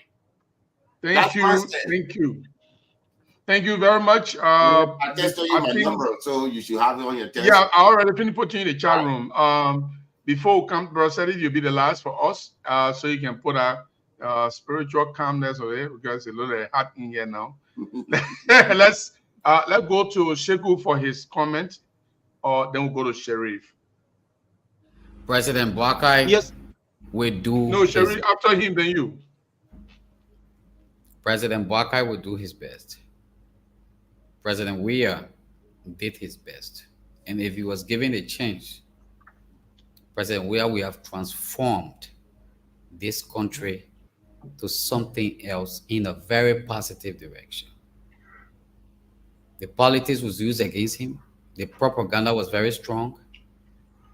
I remember when I met with President Weah in Grand Jide County, when we had breakfast together. When you meet him one-on-one, you know the kind of person he actually is. When he speaks, you understand who he is. He wasn't given the chance. Now the people who came and say he didn't do well, let them fight. Sometimes I talk for Boakai because the Liberian people say they want him.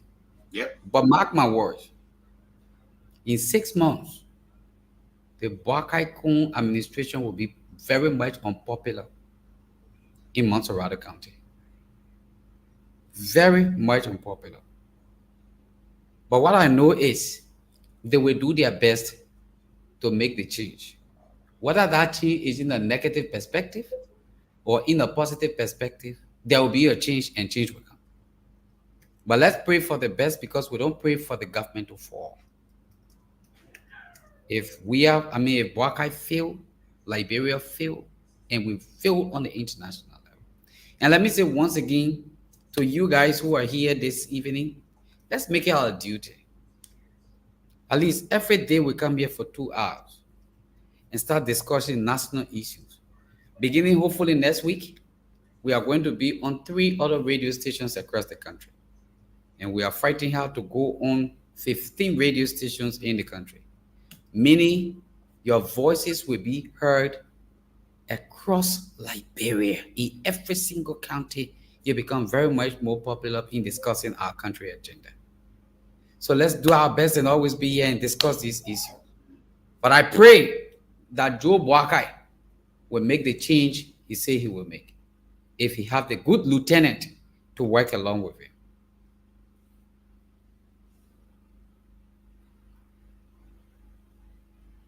Before I give my final, before Brother Sheriff come in, let me go to Prince Sherry. What's your final comment here?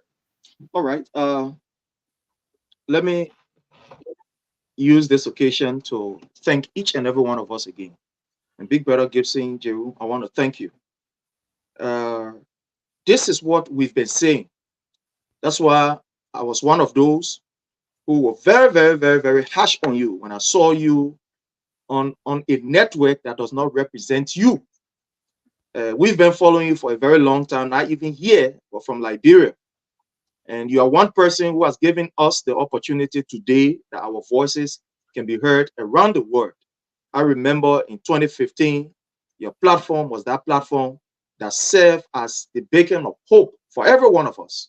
Whether for or against government, we used to go there and then, you know, express ourselves. I remember Dominic Sire, you know, the Big Brother and myself would go there. We spent countless hours defending our institution. There were people who would call and say, "Yo, Buddha people from here." He said, "No, we have to give these people opportunity."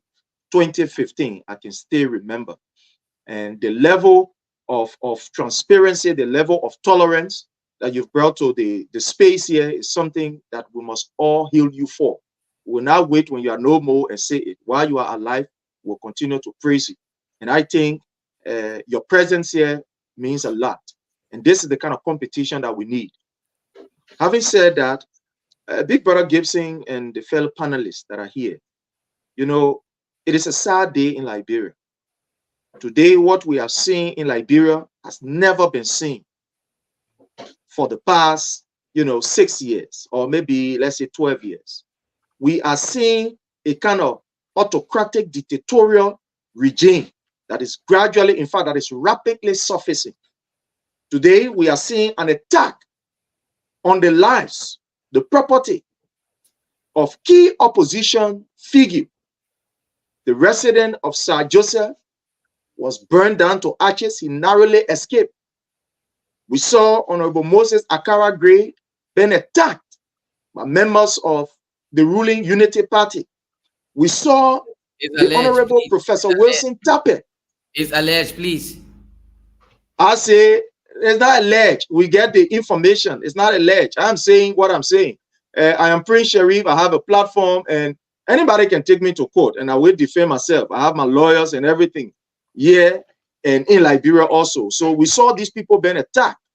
We also saw what happened at the EPA with Professor Wilson Tappet. We have the recording. But there were people who said that they will maul him. In fact, he will not enter, and etc., etc. We saw that. It's all on, Facebook. We saw the attack against Pepsi Yeke. We also saw similar thing on Honorable Frank Safoko and other seditions in their own community. We are saying that these things must never be encouraged. This is the reason why we graduated from the period of war, so that each and every one of us can have our own space in the body politics to condemn in keeping with law. But if we are seeing key opposition leaders being attacked, then we are afraid. We saw recently Waka Do. His car was burst with heavy rock. In fact, they were even planning to hurt him. It was just by an inch he was able to escape. So we are calling on Joseph Numa Boyka, the president of the Republic of Liberia, that maintain the peace. It is not that we can respond. We have the ability to respond fiercely and fearlessly too. But again, we want to keep the peace because we are a political institution that believes that the peace of Liberia is paramount to every Liberian. That's why President Weah did everything to make sure that this peace is kept. So please, let us do everything to keep this particular peace. With the issue of what we are seeing, everything that is happening in Liberia is intentional. Look at the price of rice. Do you know that it has increased? Look at the prices of fuel. Do you know that it has increased? Look at the fares. In fact, the transportation fare. Do you know that it has also increased? Everything is just increasing. Now, for the president to come up with a statement, a policy statement. I beg you, I need to come in. Those things you're talking about, it happened at the early stage of the Weah's administration. But it was curbed. It was curbed, sir. It was curbed. The Weah-led government took the necessary action to curb this thing. We saw the intervention of His Excellency President Dr. George Manneh Weah with the issue of rice. When rice was going up, we saw his intervention. But as I speak to you, there has not been even a single policy statement that has been made by the President Joseph Numa Boyka to speak about the bread and butter issue. Only for this president to sit down and tell our BBC say the people suffering. So therefore, look, you must be serious with the Liberian people.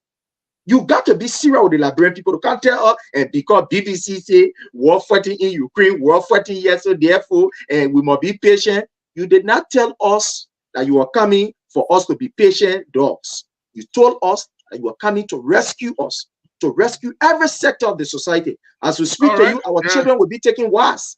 We don't even know whether the government will pay their money. So Joseph Numa Boyka must rescue without excuse. Thank you. Thank you very much, Prince Sharif. You know, mine will be very short. And for me personally, my problem with people doing campaign is that they make huge promises. Oh, we will do this. And I remember very clearly during the George Weah administration, one of the major contending issue was, why didn't George Weah publish his asset declaration? That means they didn't believe that George Weah even had the kind of money he claims he had. We want to see what was on his assets. We want to see what building he had, what property he had, how much money he had in the bank.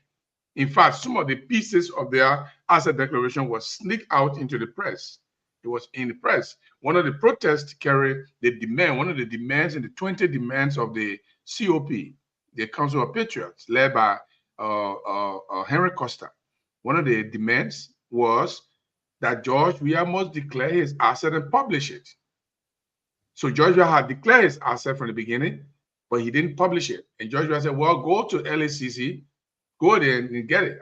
They told me to put it there.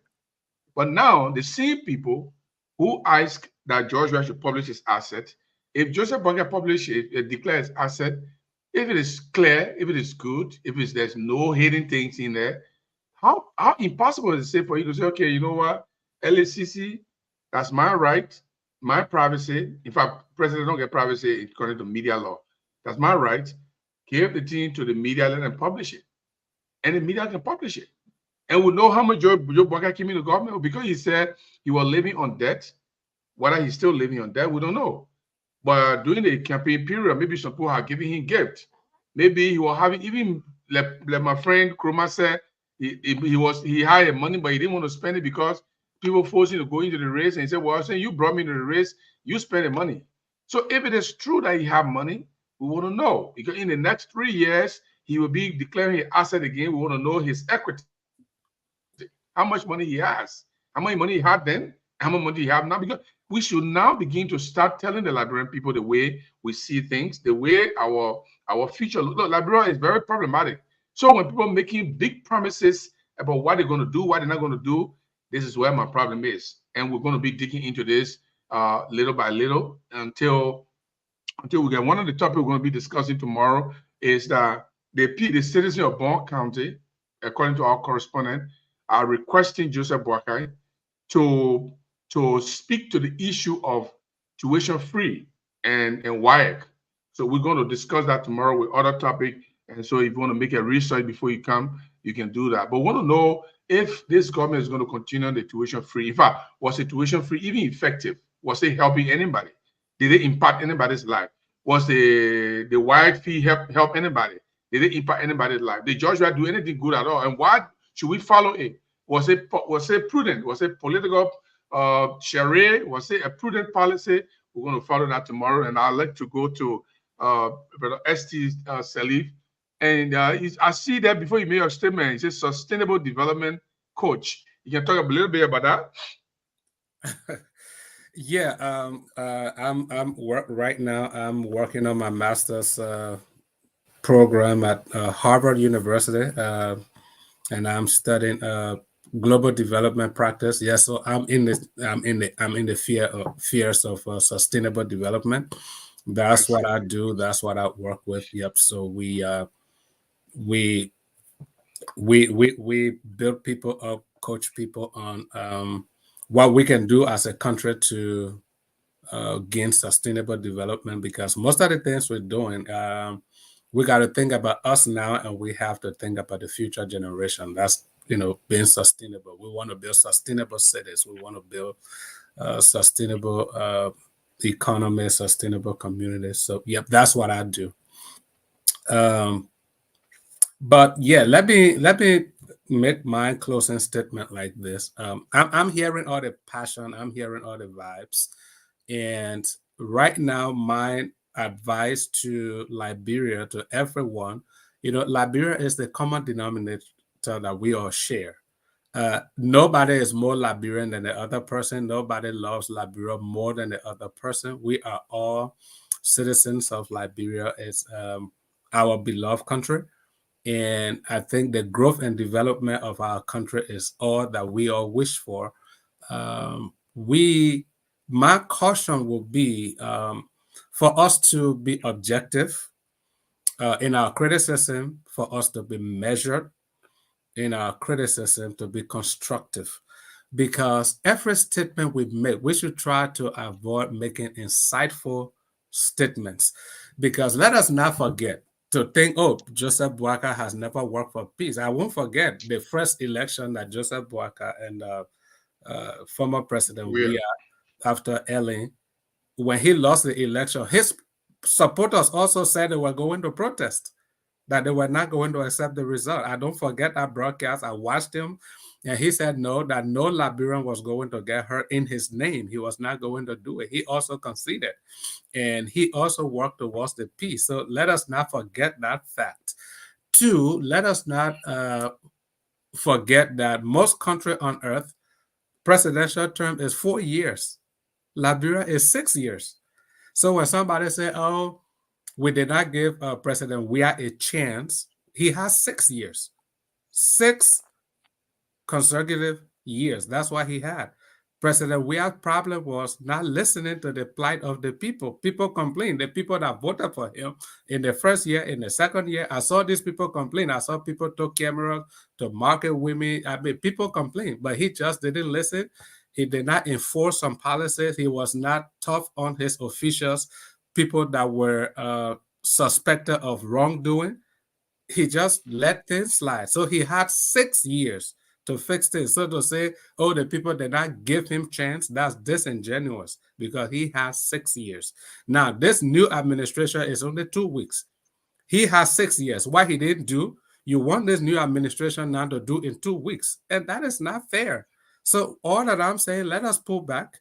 Let us be calm. Let us be patient. Let us be measured, because people are listening to you. When you come on the air, the kind of things you say, you don't know how other people are processing them. So that's why we all need to, only Bouaka can, President Joseph Yoban Bouaka alone cannot work for the peace.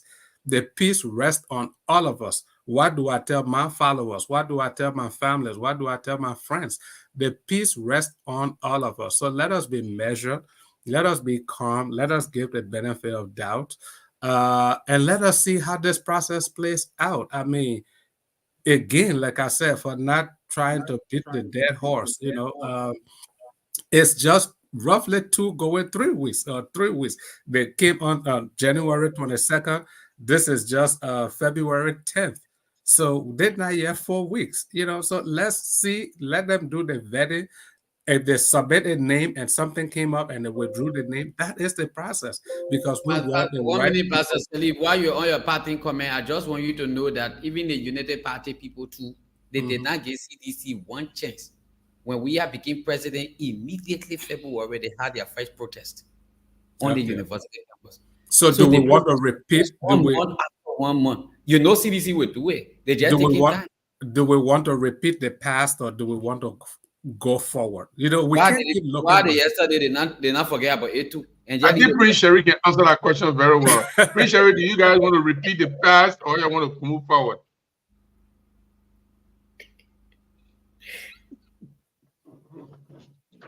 We are not repeating any past. Big Brother Gibson Jerome, the track record that we have set for tolerance in Liberia and Liberian participating in the governance process is something that can never be, a true honor the carpet by anybody. And what we are seeing is that particular record that we have set, giving people the opportunity to be able to express themselves, within the bailiwick of the law. Now, remember, like Brother Sekou was saying, the first day President Weah sat in office was the first day we saw health worker protesting. You know of the story, Big Brother Gibson. We need not to tell you. The very first day, I said day 1, capital 1, small 1, how you call song can say. The first day, that the day we saw health workers protesting. And what did President Weah do? President Weah did not tell health workers, you're going to listen to BBC, they want happening in Ukraine. He immediately told them that, look, let's go to the executive mansion. We can solve this problem. And that's how we saw about 2,000 health workers that were not on the payroll, that were volunteers. We saw them being placed on the payroll. Now, how can we saw President Weah giving opportunities to doctors to go abroad and have specialized training? So we immediately start with solving the problem, because we knew that the problem was there. I think we'll get Prince Chen. We will go one more 2 hours. So we are not repeating. Yeah. We are not repeating the same thing. And in fact, they are not sedition that are protesting. Okay. Remember this. They are not sedition that are protesting. Let's make it clear. They are ordinary citizens. They don't want to protest. We know how our face. We say it boldly. I want to personally commend former President Weah and CDC for the steps they took after the elections, by conceding the elections, by congratulating the new president, and working to foster the peace in Liberia. Our people been through so much, okay, right from the get-go. And I think there's not going to be any meaningful development without peace. In the absence of peace, there's no meaningful development. And I want CDC, this is the time we bring the country together. Let's come together, national unity. Let all our messages be tailored towards national unity. If this incoming government, let's see what happens in their first 100 days as they have proposed. If they are going off the rails, yes, all of us will be there. We will hold their feet to the fire. All that I'm saying is it's too early to beat this vehement in our criticism of the administration that is just trying to structure itself. That's what I'm saying. Okay, thank you very, very much, Brother Salib, and thank you, Brother Sharif. I'm chasing two people, and Sharif, you have the means to get Jefferson Koji tomorrow. He can come on. Also chasing Yeke Koluba. He's in Grand Jide. The first time he went to Grand Jide, they chased him out, but this time he went there. He's being honored. I don't know how politics happen in politics. Is very interesting. So I want to bring Yeke Koluba on. Let him tell me his experience and the statement of his rejection, or not rejection, but his discussion about Joseph Boakai asset declaration. And he said the member take power. I don't know why power, and what are some of those things he was saying. We want to hear from him. Ask him questions and make reason, or even disagree with him openly. So thank you very much, guys. I will put Sherry, please send me your number, and Brother Sherry, you're already in the chat room. Send me your number, and I will put you in the chat room, and I will send you a message for which chat room. We just want to say thank you very much for coming. Sekou, today I didn't run away, and we are above our time. I don't even know how we manage. But obviously, that's how it's going to look sometimes. All right, guys. Thank you very much, and we'll see you tomorrow. Thank you. Thank you for having me on the show. I think it was a good show. It will be a good show more than this, my brother. Trust me. Thank you very much. Okay, Sherry, thank you very much. I'll talk to you again. Those people that we bring to cabinet are people of integrity. And secondly, want to make sure that even beginning with myself, we'll declare our assets. Yes. That's all the time we have, folks, to be with you. And we hope to be here again tomorrow. It was wonderful today. Thank you very much, guys. I'm happy. Oh, Sekou, I'm a little bit happy today. We usually stop somewhere way down there today. At least we have more than 100 people watching. That means people are now following. And because when people are following, it means we are doing something good. So we will have to stick to that. Okay, I will have to leave you, Sekou. Thank you very much, and I'll see you tomorrow. Obviously, we have to go together. Trust me. Yeah, we have to go together. Folks, that's all the time we have to be with you. Like I said, we will be here tomorrow, Sunday night. It's everyday thing. We need to be discussing Liberia. Every single day thing we'll be discussing Liberia. Until then, bye-bye. We are out.